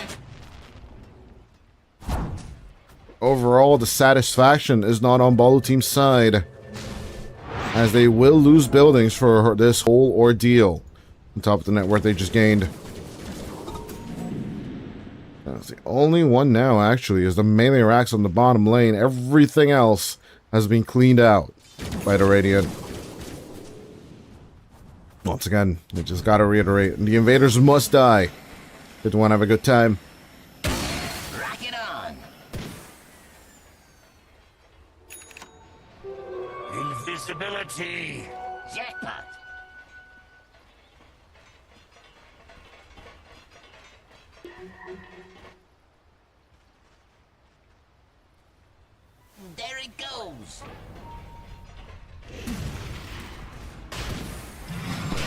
Jetpack in contact. Zip zap. Radiant are scanning. Spirit. We'll start on Roshan number 3. Dire are scanning.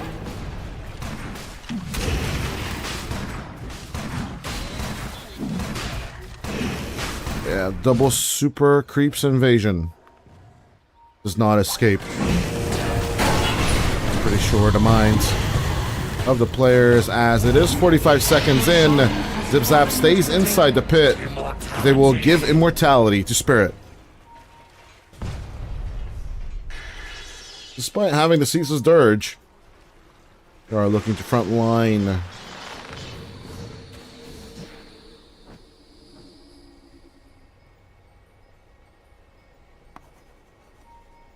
So they just don't have enough pull.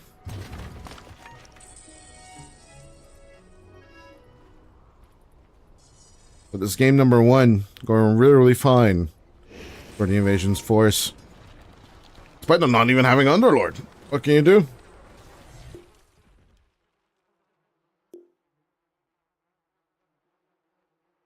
Those FPS complaints come through. The only question I constantly have about Ceaseless Dirge is, will Octarine Core reduce its duration and will Refresher Orb actually refresh it? I never have checked it, even though I'm an Undying Man and I do have the plushie on my microphone. It just doesn't tend to happen. Zips up back in play. It looks like we can just continue. Are we the idiots? Tell me someone saw that. Tell me We someone the saw that. idiots? Homing in.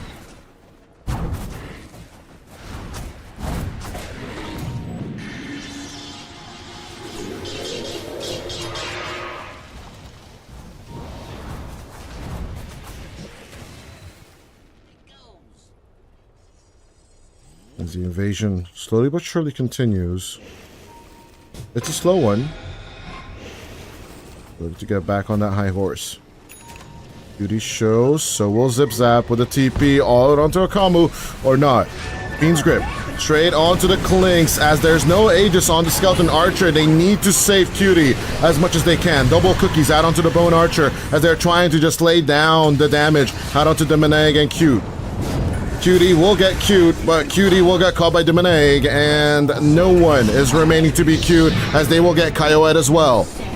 Triple buyback coming out from the Dire as the Bone Archer looks to return. Chippecow will get A on this proc. The Spirit looks to lay down the damage. In come the Mortimer Kisses along with the Archer shots, but Kyoet will just execute the Grandma.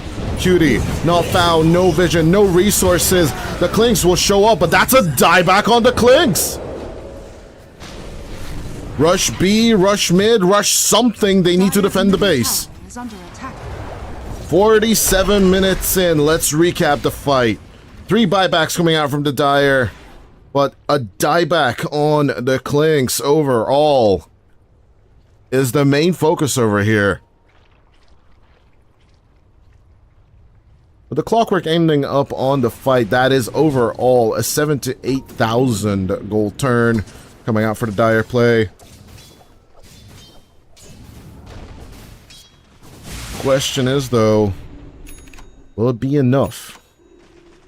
Crossing the river, pushing down a tier 2. It has been done before, I'm not gonna lie. Are you fast enough? Clock is ticking. 70 seconds left on it. And the next army is on its way. Kyoet, Is under attack. aided by Cute, will do its best to take out the first tier 2. Has fallen. Second tier 2, actually. Radiant's top tower The Balu is team under lineup. attack. Spirit.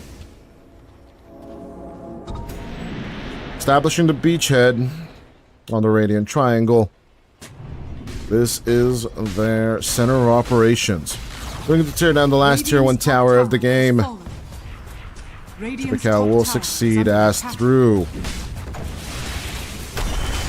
That backdoor protection, Kyoet isn't really hurting that much, but the Radiant's right click top in tower general. has fallen. It's kind of bonkers on the drow. Radiant's bottom tower is under attack.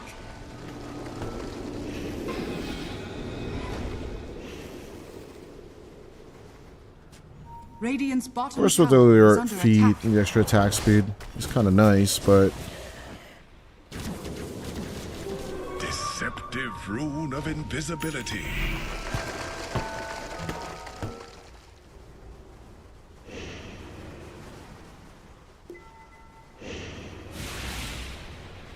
as the net worth bleed immediately decreases Radiant are scanning. to a less significant amount. Can Balu team do it again? Main target, of course, is Cutie's Planks. That Spirit pushes on forward and tries to get on top of Chippikow. That Aeon Disc is not going to be irrelevant anymore. Cutie trying to go for the be-all, end-all, but the backdoor protection is still protecting the buildings. Chippikow sacrificed and will come back with the buyback. As the Drow is gone, this must be an epic defense coming out from the Balu team. Zip Zap and Cutie trying to hold on to the Ember, but the Maneg isn't going to die that easy. Tombstone versus Tombstone as the zombies are coming out on both sides. Spirit will mess up the Soul Rip on his own structure. At the very same time, he still has a Refresher Shard, so it's not that big of a deal. As the Mega Creeps come out, an Aeon Disc Courier did die for someone else. It was cute. 83 seconds without the Drow, as it looks like they will try and fight back with the Stolen Fiend's Grip. Buyback on buyback, Zip Zap looks to return along with Enclave. But Demonaic hexed and held on to without the Ember. This is Jover. That wasn't a Stolen Fiend's Grip, they just casted it on their own, but the Telekinesis, cute, cannot fight back despite him trying to. The Undying, the Ceaseless Dirge is just too strong. Chippikow, look at that massive Undying. Still having 40 strength stolen from him, but he has 24 of his own. We'll just return back to fight this. Chippikow going down like this. We'll type out the GG before death. And Cutie will finish it off with a triple kill. The Bone Archer, despite a little bit of a blunder at the end there, Invision will be successful with the invasion.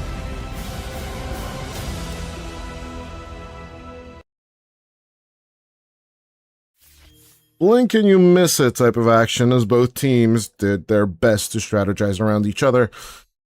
But at the very end there, despite Balu doing actually a bit more tricky positioning, I should say, especially, with Chippikow, despite just throwing himself on to the main, as of the main course, he had the Aeon Disc every time to proc through, to gather information as to how many enemies are in the vicinity, and post Aeon Disc prompt, just basically make a blink attempt out from all the action. Invision, on the other hand, just sheer brutal power. Throw it at them. Throw the clockwork at them. If that will give you enough power, enough juice to actually fight back for as long as possible, then Invision's strategy is the winning one at this point. Checking out the damage numbers, though, it's not that big of a surprise that Cutie and Coyote are on top of that chart.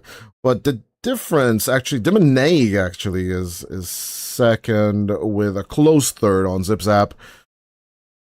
Actually, the carry damage difference, though, is quite concerning. Drown Ranger, supposedly one of the toughest carries in the game with the best scaling, just absolutely dumpstered by the Klink's Desolator Daedalus build. Very standard in its approach, and with not even the consideration of the escape, he put that job on Astrid and everyone else. He just wanted to go for the base Hydra's Breath build, which just enabled him to faster farm, and later on, just basically follow up in terms of the damage.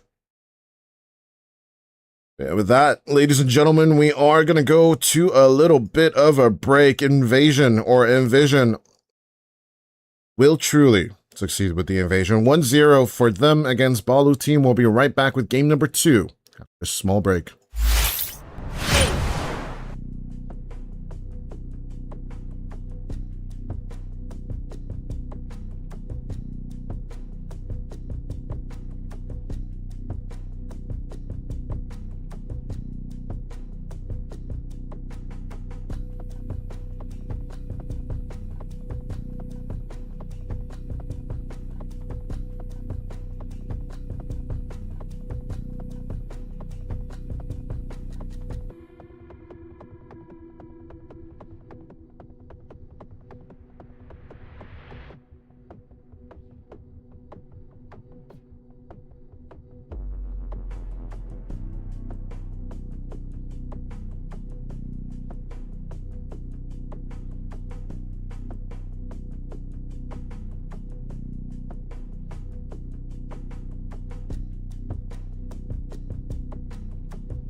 seconds Ladies and remaining. gents, we're back with game number 2 of Invision or Invasion or some kind of division versus Balu team. And Balu team, they're in a little bit of a nitpick. I think Invision are cooking good with this draft.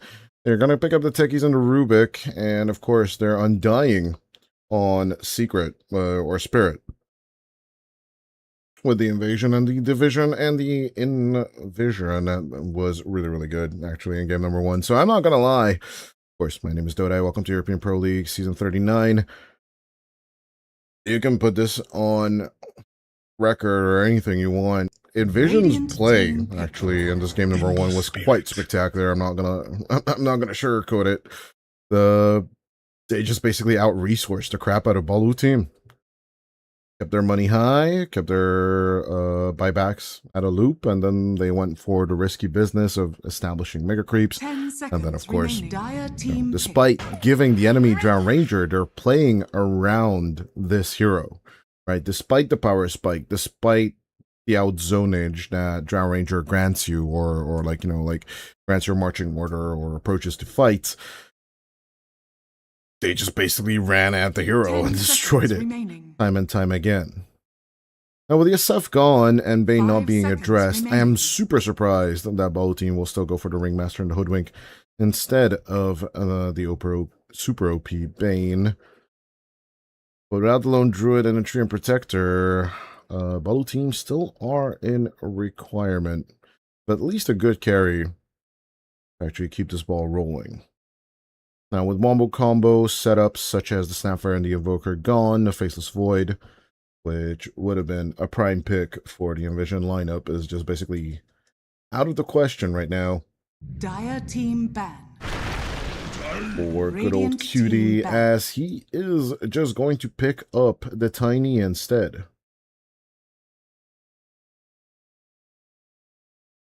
Been having a very high stat on the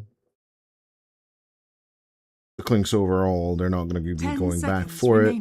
We're not going to be seeing the Kez or the Ursa either. He goes straight for the Tiny, and despite the Tiny pickup, you know, they are going to be afraid of that versatility that teams such as Romania and the NC has actually performed. Viha and both Olnet were playing the Tiny pretty frequently, so I'm guessing this is like some kind of Eastern European divide. If you can play both on both positions, then of course address it as soon as possible. So both the Spectre and the Viper are protecting something a little bit more. Well, the Spectre ban is defending the Drow, but the Viper ban is defending something along the lines of like a Bristleback or a Centaur. In comes Invision's still kind of a flex pick, right? The Nature's Prophet could go mid, could go off lane, could go mid lane, and vice versa with the Tiny as well. But Balu team looking for an offlaner. I actually like the Centaur Warrunner line, right? The Slardar is banned. The Bristle is gone, and there's that Bristle, which we talked about. Now, the Viper kind of gave it away that you are aiming for Briss. And Chippecow. A decent time with the Slardar. I thought it was going to be better, but, you know, it didn't really work out for Chippecow overall. The mid-game was really hard for the Slardar, I'm not going to lie. But at the end there, it's going to be game number 2 between Balu versus Invision. Very fast drafts from both of these teams at the end of the day.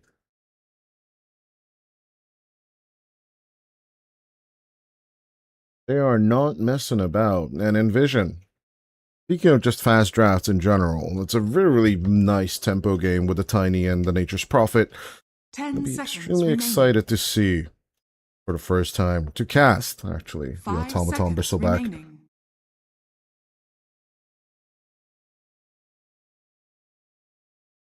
Did see a few axes on the Gunner stream from time to time, but overall, I'm going to see if, I'm just curious in general, are we going to see game number 3 at all today, right? 'Cause in the end, it's more of a balancing act on the side of Balu team.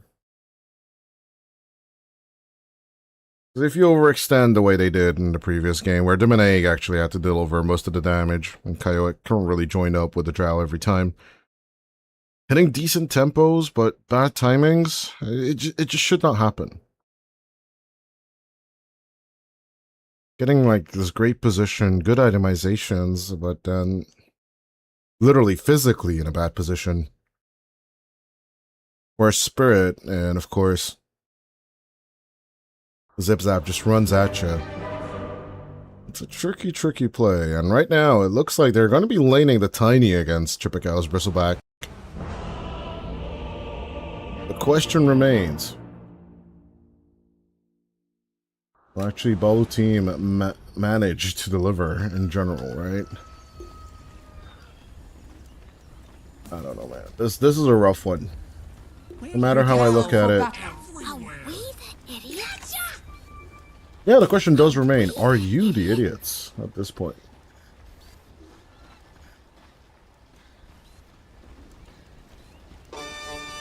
Maybe we're all idiots, right? We're just watching Dota on a Friday afternoon instead of actually going to the beach or hanging out with our friends. Do call your moms, right? From time to time. They're worried about you. Jorge, what are you watching? The little figurines on the screen again? Mom, my favorite player, Demoneg, is playing the Ember Spirit. Yeah, exactly. Throw a pie straight onto Alcomo. Triangle smoke up play coming out from the Balu team. Captain Balu from the good old Disney cartoons from the 90s. Then comes the approach straight onto Cutie. Let's see if the stand-in carry for Virtus Pro Prodigy will be the first blood for the Balu side of things. They were pretty spread out. On the Dire side of things, Chippecao even throwing in the tippy top just to make it hurt a bit more. 2-on-2 on the runes with the first blood. Balu off to the races immediately.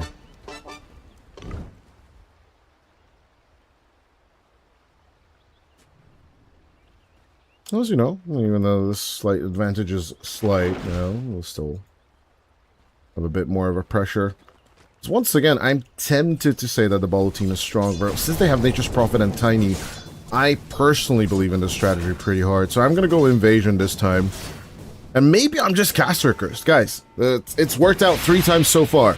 So if you do believe in speculations that, you know, I'm doing this on purpose or anything like that, do bet, right, on the Balu team, of course. Do gamble responsibly if you are that inclined or inclined to do so.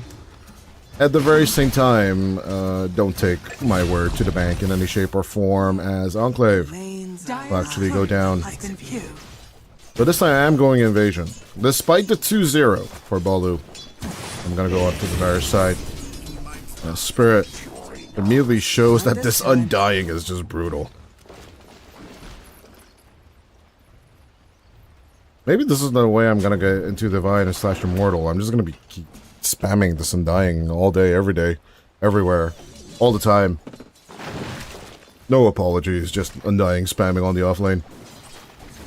What's gonna stop me? Ain't no hero that can, honestly. Although I do not like this Tombstone, no Tombstone level 2 kind of... Maybe, just maybe, it was just not really Spirit's style of just leveling up that Tombstone in general. Personal preferences, we're all different.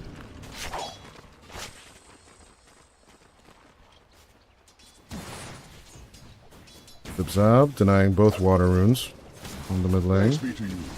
In development, wait, third? 3 denied water runes? How is there 3? What? I have several questions. Hold up. Someone clip that? How did you deny 3 of them? I really had to actually clip that. I'm sorry if you heard the snapshot song or sound effect, as the techie is pretty low ass read. I just be cuted. There's the acorn shot.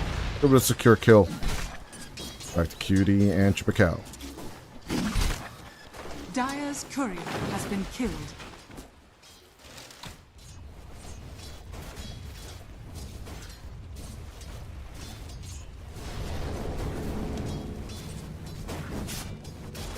Despite the Ringmaster's saves coming through, I don't know.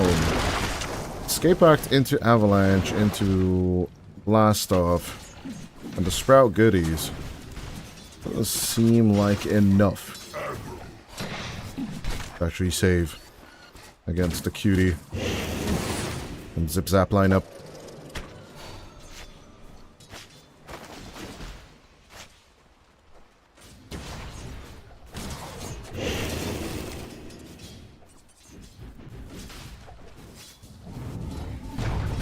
Rev. Easy whippage. Spirit. Keeps going. Gets the decay. Gets the kill. Onto the draw something. It was just disappeared. Deleted from the ledger. It's just not The Walking Dead anymore, right? That shows Jover. The Running Dead. That's freed. You give the TP over. A Camus. Counting it out. There could be a TP through the gate.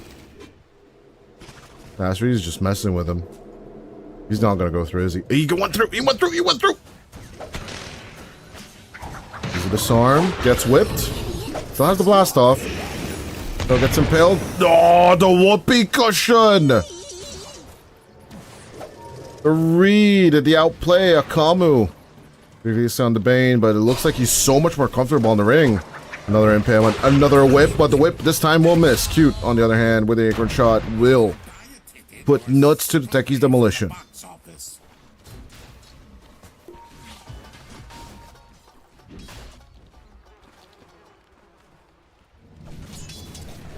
Four to 2 so far. This Balu team are fighting 4. At least that victory point. Well, at least we're testing the caster curse. It is pretty strong tonight. Dire's top tower is under attack.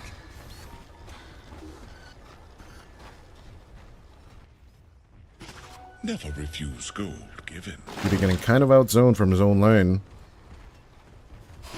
Level 4, skipping the throw, as is the usual. You are looking to get as much levels into the avalanche and the tree grab as you can. Radiant structures are fortified. Go with the bushwhack, go with the catch, chip a cow. Is not going to be able to make enough stacks so that the tiny is truly out of play. The Wrath of Nature working overtime on the Maneg. Remember not caught, blast off not hitting, Asfried. They're level 2, what do you want from me? As on to Enclave, he'll go. Minute 6 power rune struggle bogle. We'll continue with the fun as with the Sprout. Easy kill onto the Ember.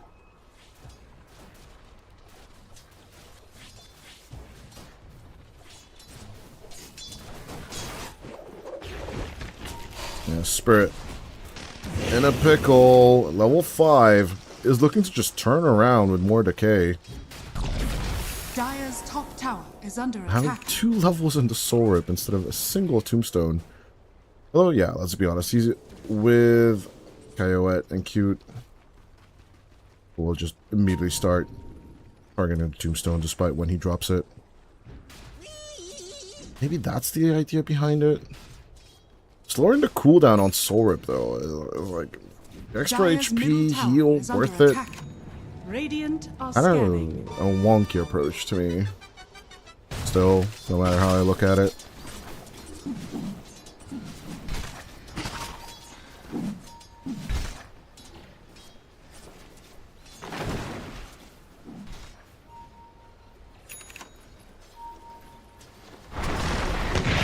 Radiant's bottom Same time, blast off onto Chipacao, Asfried. With the bushwhack, even better with the kill. Chipacao with a little bit of bursting coming out from the Wrath of Nature's Cutie. Be a little bit weak to play, but immediate raise onto Demoneg. No sleight of fist onto the tiny Demoneg. Radiant's middle Still looking to fight back, but the avalanche locks him in place. One last sleight of fist before death. As the remnant just gets destroyed. Both Chippecow and Demoneg get a little bit of a taste from Invision. They are the invaders. They do not want you to invade. Oh, just an easy punishment overall. Great stacks made up for the bristle. Double damage. Once Chippecow now has Warpath. Just checking if maybe the spells are renamed to something else. Oil Spray. Razorback, and I don't know. Hog Path instead of Warpath, I don't know. Bot Path, right? Automaton Path? What would be funnier? But yeah, no, you're not really Dire's making a new top hero. tower is under attack. Away the idiots. Yeah, I absolutely am. Sorry, Zip Zap. My job is not to overanalyze. My job is to entertain. Although if you're not entertained, what the hell are you doing here? Dire's top Chippecow? tower is under attack.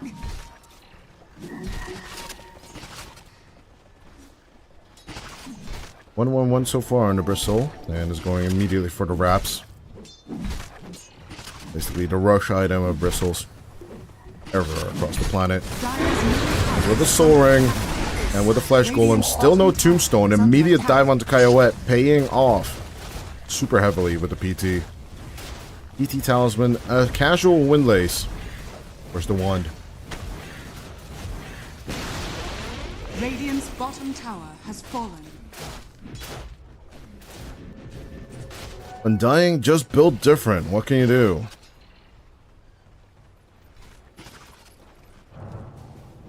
"28 days later." What are World War Z? All them fast zombies. Giving inspiration to Spirit. Now he wants to play the hero. Dire's courier has been killed. I Am Legend, right? That one has zombies in it. Cancer zombies? I don't know. Dire's middle I tower haven't is actually under watched the attack. zombie movie in ages, but Spirit is just making one right here for us. Whoa, look at this visual bug. What is that?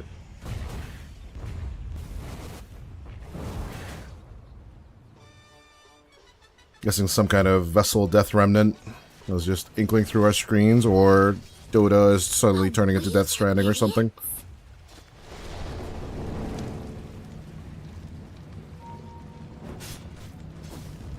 Egg. Kind of hogging a lot of creepos.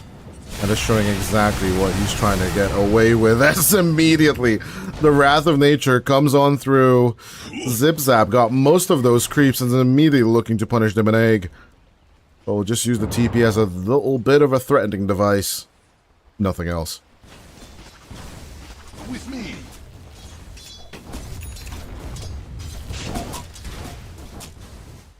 No surprises here. Chippecow on top of the network chart. Going to just destroy all them stacks. We'll get pretty low on the HP pool, but with the wrap's done, he's more than ready to start frontlining for the team. Will it be enough against Mr. Undying? Is rather the question. Going for the Echo Saber build instead. Okay, I thought this was going to be a Blade Mail Blink approach this time around. As it usually is, right? Echo Saber kind of means you want to go straight up and just hunt people. Just for funsies. To escape from the fear. Into the direction he's happy with as well. As a Kamu immediately found the Funhouse Mirror, does nothing. There's Zip Zap. Taking the opportunity, he did spot out the Drowned Ranger, drops the vessel. That it will immediately destroy half HP of the Drowned Ranger itself. Coyote just not, it's just not Coyote's day tonight. Things are on the rough enough.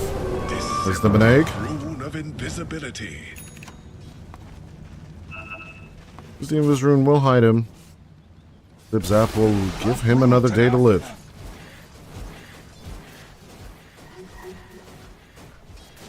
Dire's middle tower is under attack.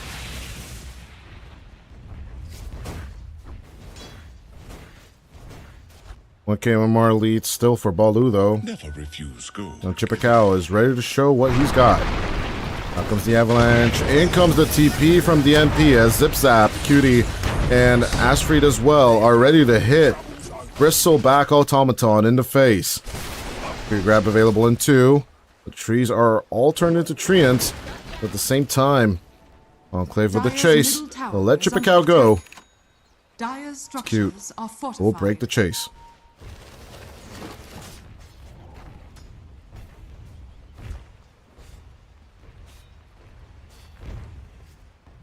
He ensnared in fire.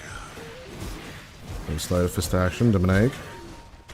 Dire's middle Well, tower for what is I under use Sprout, he attack. can always just use his Remnant. Both sides are in agreement here. You're a tree hugger. Indicating that they did have some vision or information. What's going on here? Radiant are scanning. Interesting wart spot. More of a defense mechanism than anything else. Does give us a little bit of opportunity.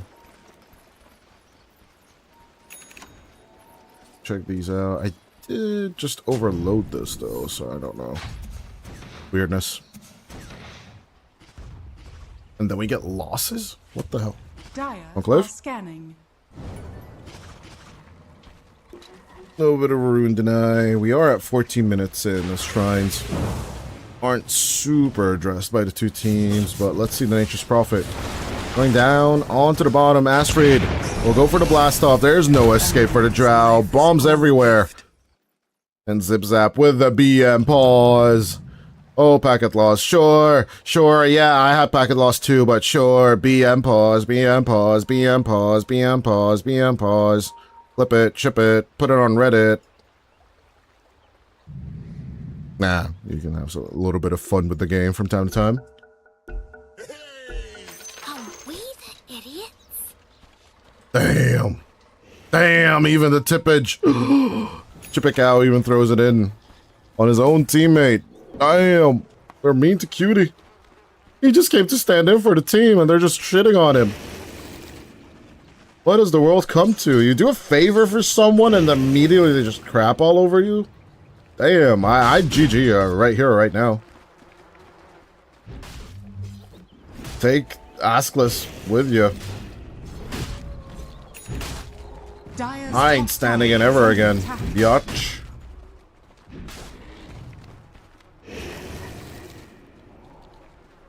But despite the shortcomings of the Drow Ranger, he is keeping up pretty well. You can't really blame Coyote for anything right now.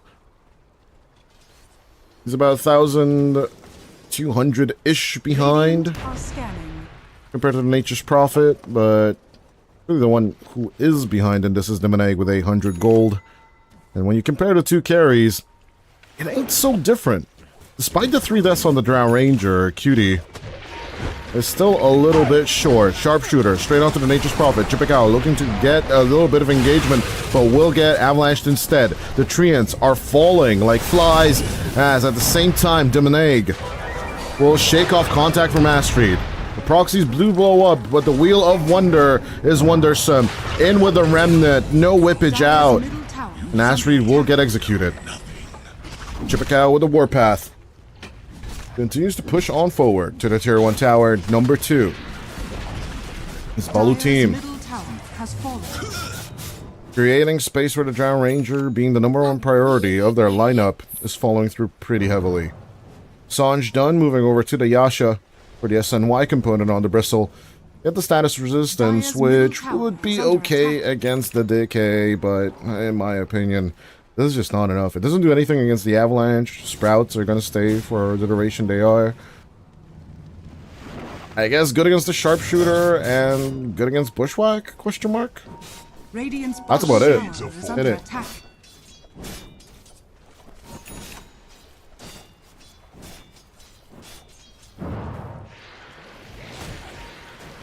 Radiant's bottom tower is under attack. Flames rush forth.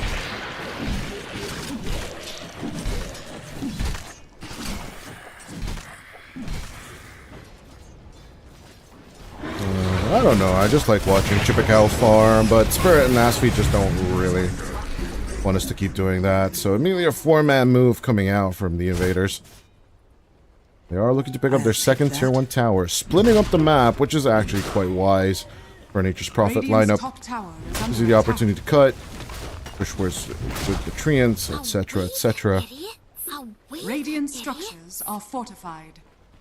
Radiant's top tower is under Well, attack. at least we can actually contain the teams are enjoying good old Clownfall event. Dark Carnival, whatever you want to call it, but it's not going to be Clownfall to me. Well, very, very well placed Sentry Ward. We'll be blocking off the Ancient Camp stack. I really hope Cute actually realize the issue and the problem here.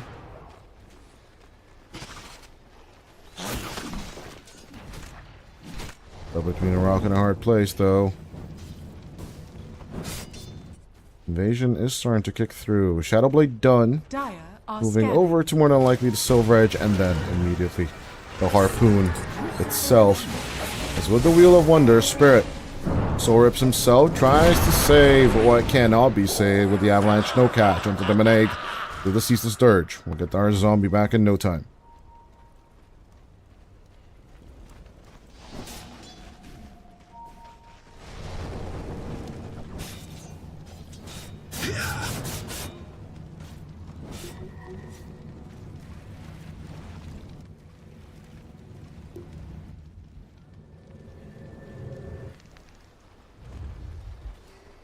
With a 1k lead, still holding on to the tempo of the Drowned Ranger. Okay, what? Finally falling behind. 1,000 gold behind the Toiny. A Spirit. Will reveal the Blink Dagger, but it's going to get caught. Out comes the Tombstone just to slow down any kind of chase. If there's any plans to it. Decay, Soul Rip. Could have been the other way around in my opinion, but it doesn't really matter. Another Decay straight onto the Ember Spirit, but can they get a wraparound onto the Ember? As the Silence Down Nature's Prophet will get caught out by the Drowned Ranger. Cutie tries to get the reach, but it's just too damn far away. Sharpshooter onto the pile of rock, as they will get the pause 1-2 of the Invasion side, and truly, the idiots this time will be the Invasion side. TPing in between the Ember Spirit and the Drowned Ranger is a really, really worst place you can actually go to. The question is legit and will be punished. Dire's bottom tower is under attack. Some people call you friends. I call you co-stars.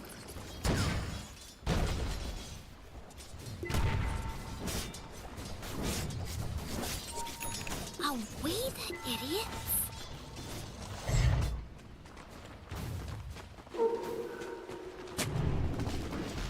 Despite a solid 5-2-1 outcome, the Undying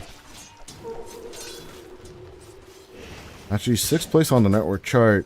It is close. The pack is not that far off from each other. So one fight here, one fight there could definitely turn the tables in favor of one team or the other.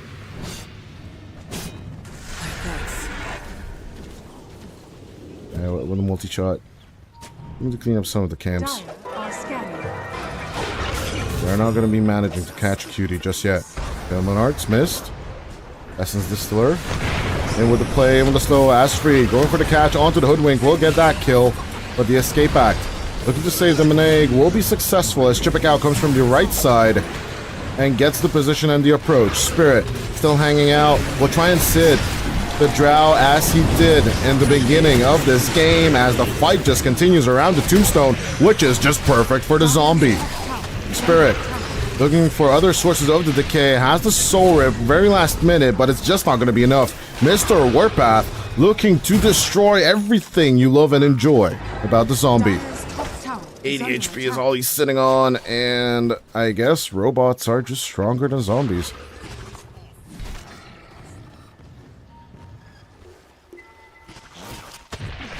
As Gaben, massively believing in the Radiant, straight from the get-go, I'm going to be going against my predictions. I'm honest, I'm just cursed today. What can you do? And Zip Zap is feeling it as well. Balu got boosted by the caster curse. Despite the great tempo lineup coming out from Nature's Prophet, did build the vessel in this game. Even though it's more of a support item on Nature's Prophet, it just works really, it should just work really well against the Bristleback. And of course, everyone else. Maybe, just maybe, an Orchid will be the #1 priority choice, and then someone else could build the Urn and the Distiller. Yeah, it doesn't really seem like they are opting in for it.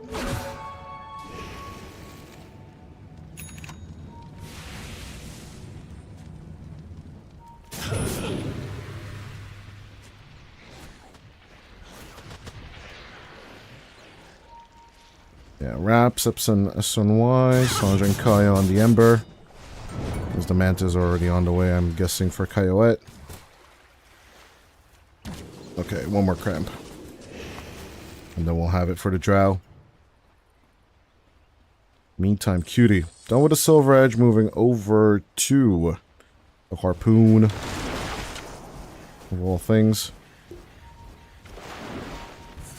Don't really need much for it either. Yeah, Zip Zap is looking to pick up a Shiva's Guard. I'm not really sure if that's the viable plan. Pick out going back for the heart.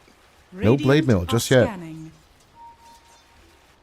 On either position 3s, that is.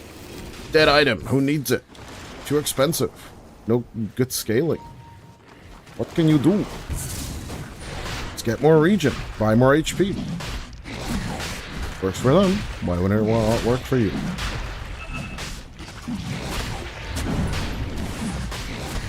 Armor reduction with all its goodness. Good stacks of the goo as... Oh no, Chipical messed up the stack. Gonna be a little bit slower than you'd like, and still they still have those 30 seconds, which they really will be needing. Your shine has fallen to the radiant. It just goes to Chipical. Full charge, but no essence to store charge. Gal will need to wait to heal back up proper.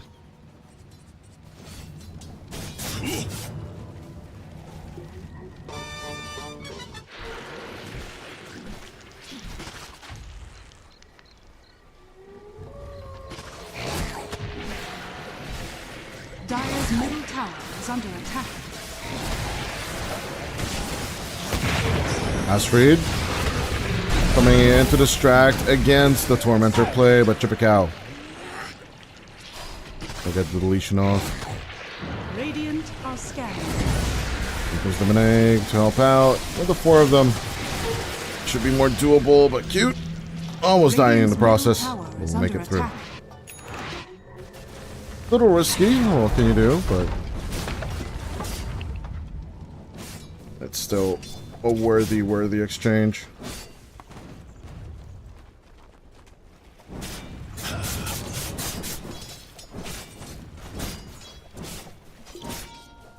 That should help. Freaking it with lead for Balu. Looks like Caster Curse is working. It's working!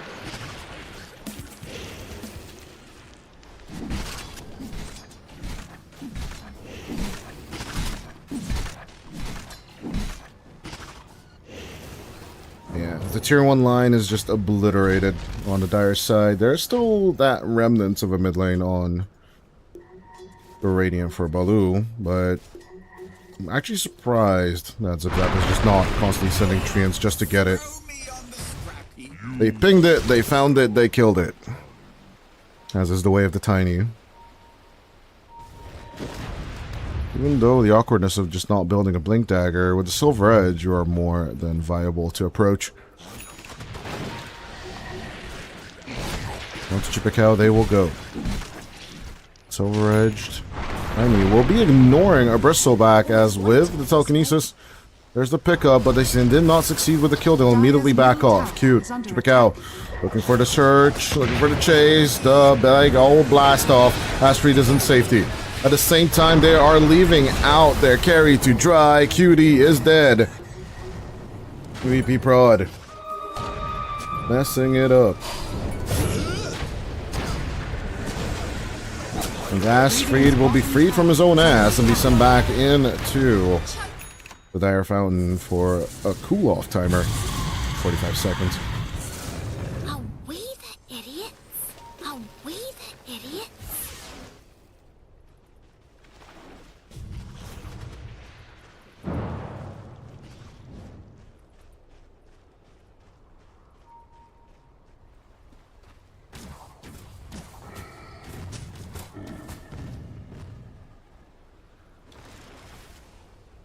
Dire's bottom tower is under attack. Spirit.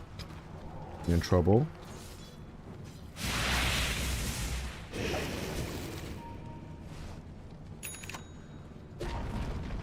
Dire's bottom tower has fallen.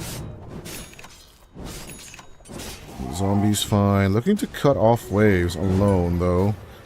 Give them an egg. Comes in with a catch. Spirit.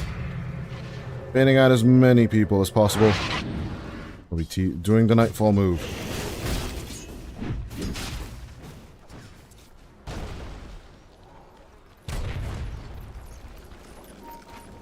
Never refuse gold. So, Radiant's middle tower the is Automaton under Bristleback attack. is working just fine.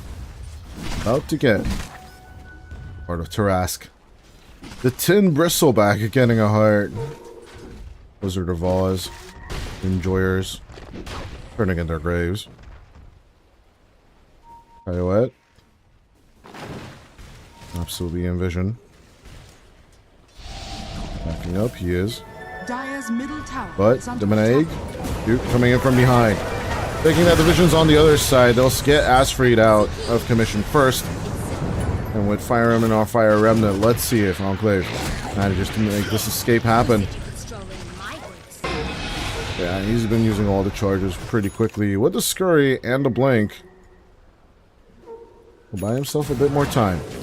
Force Staff and Pelminars, but the multi-shot Is under attack. will be more than enough to get the kill. Balu, looking at the first team of the day that will manage to even up a series, which would be a pleasant Dire's surprise. middle tower is under attack.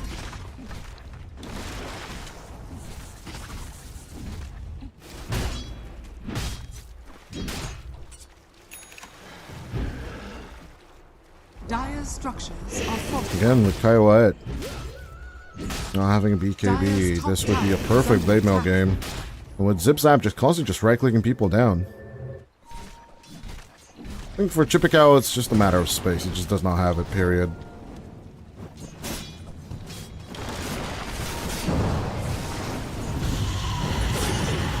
So the Remnant connect. Nature's Prophet's in trouble. There's a overgrowth available, but even with the whippage, Asfried is trying to help out. But his ass is really caught out. Cute. With the sharpshooter will take out the kill as the Techie's demolition just fails to survive. Harpoon, possible with a catch, is cute. And with the toss-up, this is not looking to be enough. Spirit looks to answer, throws out the tombstone straight on the top of him as Uncleave tries to respawn with a multi-shot, but it's just not really happening. Cutie, go with the toss, they'll find Coyote. Can they grab the embers? The question is yes, is the answer that Zip Zap will answer with. Going for the right click and the grab as the Treants will just block off the path. Cutie cannot hold that bushwhack as with the Silver Edge, they'll try and turn back onto the Bristle, but Q coming in for the perfect position. Acorn nut shot straight onto the top of him as the Nature's Prophet is just losing HP too fast. Spirit coming through. We'll need more of those decays and they need to be more effective, but the decays are just not fast enough. Despite his respawn, he's definitely mad that he cannot take on the Bristle himself.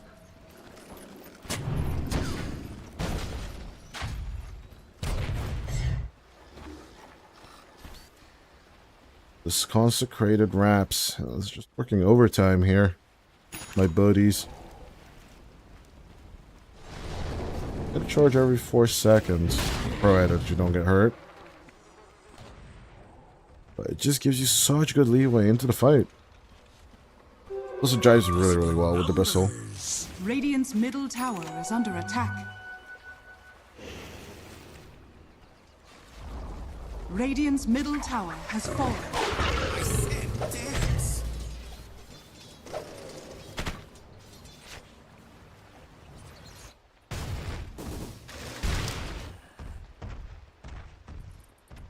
Link almost done on the Tiny.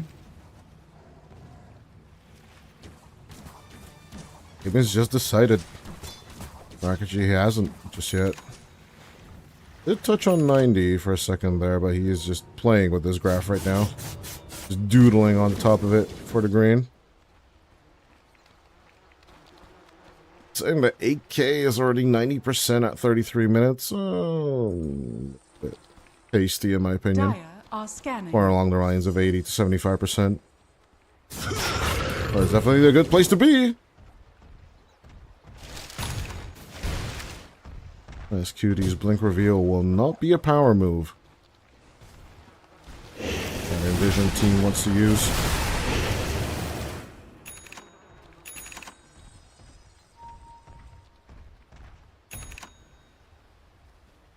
Minute 34. Radiant are scanning. The solid 46 kills on the board. Chippecow will rush in to the pit. Minute and a half until Roshan wants to move. Smoke of the seat immediately popped. At a dire lineup. Roshan the open, Remnant at the ready. Lemonade, looking for the break. But get the ass feed first. Cutie with the wraparound. Maybe they get the wide catch onto the Drow Ranger, but the Drow Ranger has the Silver Edge too. Spirit pushes on forward with the Wheel of Wonder just turning on about. Throws out the Tombstone, but immediately as his BKB expires, he's just gone. Demone straight on to the next support. He goes as Astrid tries to get some information for Cutie to jump in. But even then, Cutie is just not finding any single kill. Balu. The Drow Ranger turret strategy this time is working about. 30 seconds until Roshan moves. But with him only having a sliver of HP, Kyoet will finally get to pick up an Aegis at minute 35.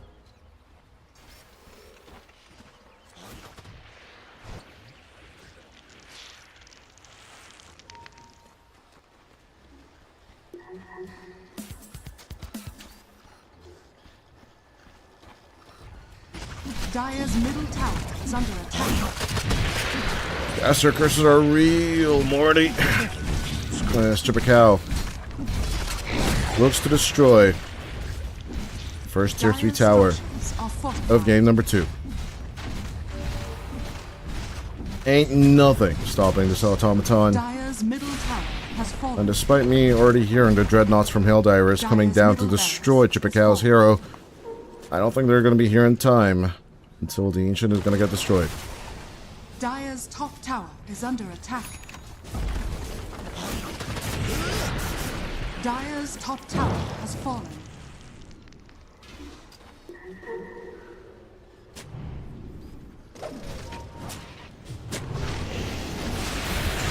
Go with the grab, Chippecow, a little bit of an overextension, but the BKB, the escape back will keep him safe.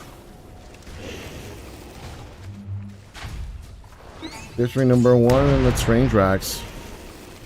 Already open on the mid lane as Zip Zap. Either looking to get the stronger Treants or just get that teleportation cooldown removed.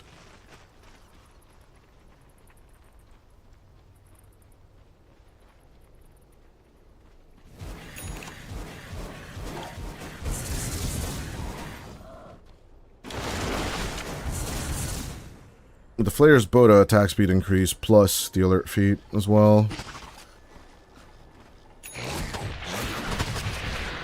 These choices are looking more solid and solid by the minute. Spirit. Go for the Conjure Catalyst. And looking to dish more of that damage. That's for me.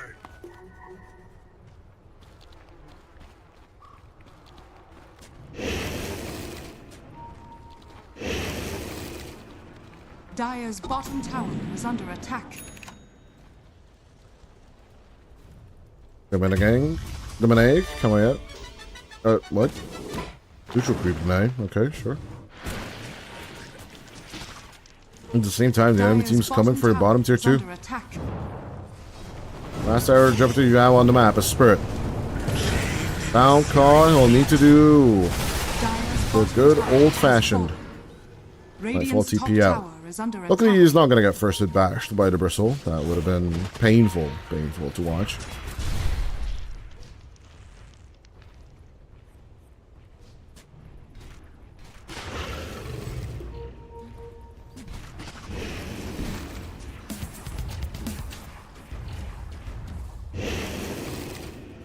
.38 minutes in. Second tier 3 tower. Coyote. Minute and 40 on the Aegis. The Spirit and Zip Zap are trying desperately just to defend the whole place. Banner out, in goes an egg. But good with the raise. Good with We Will Wonder. They'll find the control on Spirit. 85 seconds without the Undying. And no buyback available as Asfried will be freed Dire's bottom of his mortal duties as well. Only one more set of racks to go for Balu. has fallen. And they still have Aegis. For a full minute, if nothing else. Dire's middle barracks are under attack. Dire's middle barracks has fallen. Avatar's combo back. Back again. Chip out. Despite the jumps.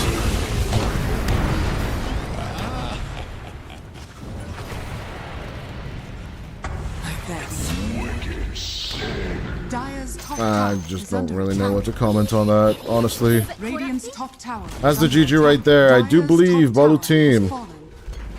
Dire's will just top even barracks Steven are under this. attack. Zip Zap's Nature's Prophet, just not really looking to return back home. As Cutie Radiant's top tower will get is under attack. manhandled, unlike anything we've seen pretty much before in this round. Layer creeps achieved, Dire's middle tower and is even under though attack. they're just stubborn enough not to call it, Invision already Dire's know middle tower has fallen. that they just Dire's did not have ancient enough is under attack. to deal with this bristleback. Maybe a Conda on top of everything. They call GG. The Spirit will still try and desperately run out and save the Ancient a little bit longer.